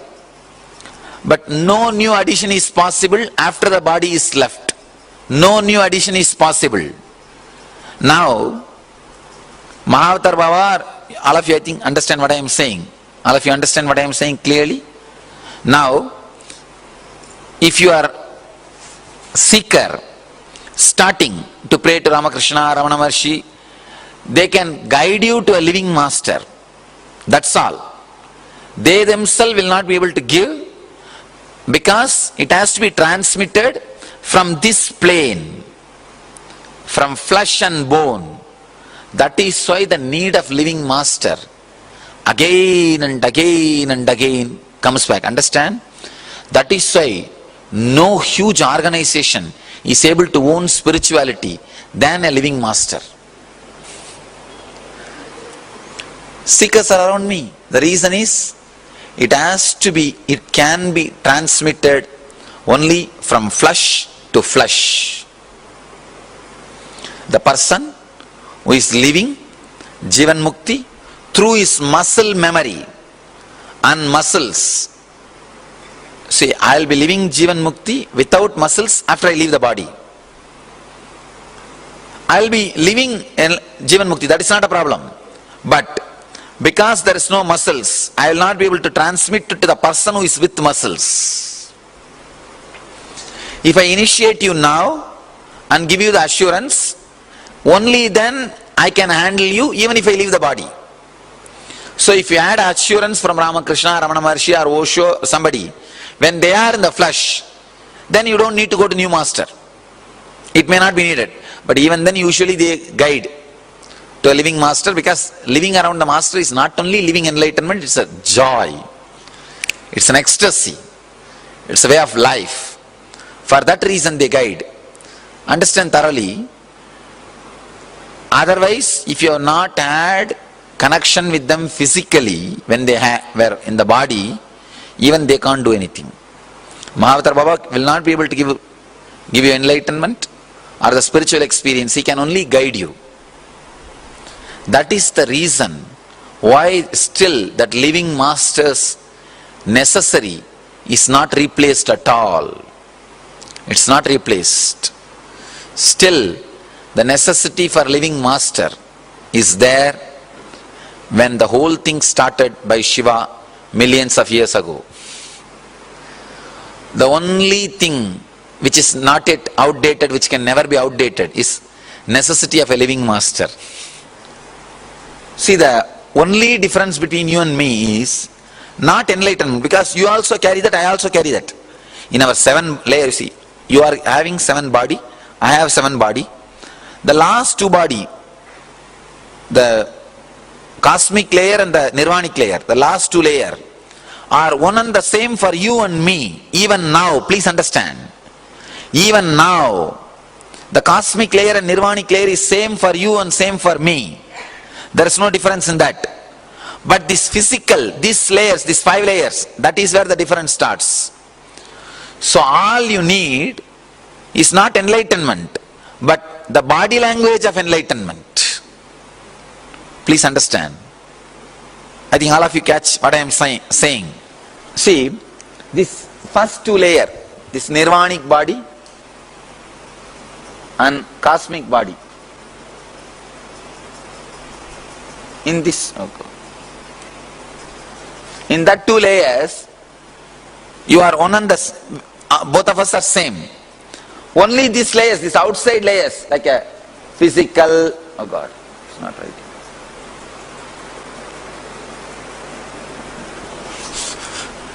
Only these outside layers like physical, mental, and physical, pranic, mental, subtle, these outside layers, only there we differ. It means what?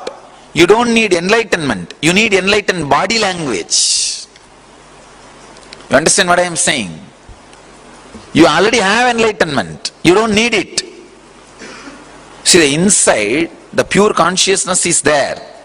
You can't create that. But the walls, the layers, they all are like a, what to say, covering the original light inside. So now those layers should become like a glass house. Instead of wall, it should become glass. See, in me, so consciousness is same. I have 7 layer glasses around me. You have 7 layer walls around you. That's all. Because of that walls, that light is not radiating. Because I have a 7 layer glass, it is not only radiating, it's just shining. So all we need to do, change your walls into glass. So all you need is enlightened body language, not enlightenment itself. Understand, I am breaking one of the important part. You don't need enlightenment, you need enlightened body language. I don't know whether you are understanding the key difference, the key shift. All you need is see how an enlightened master lives and live the same way, that's all.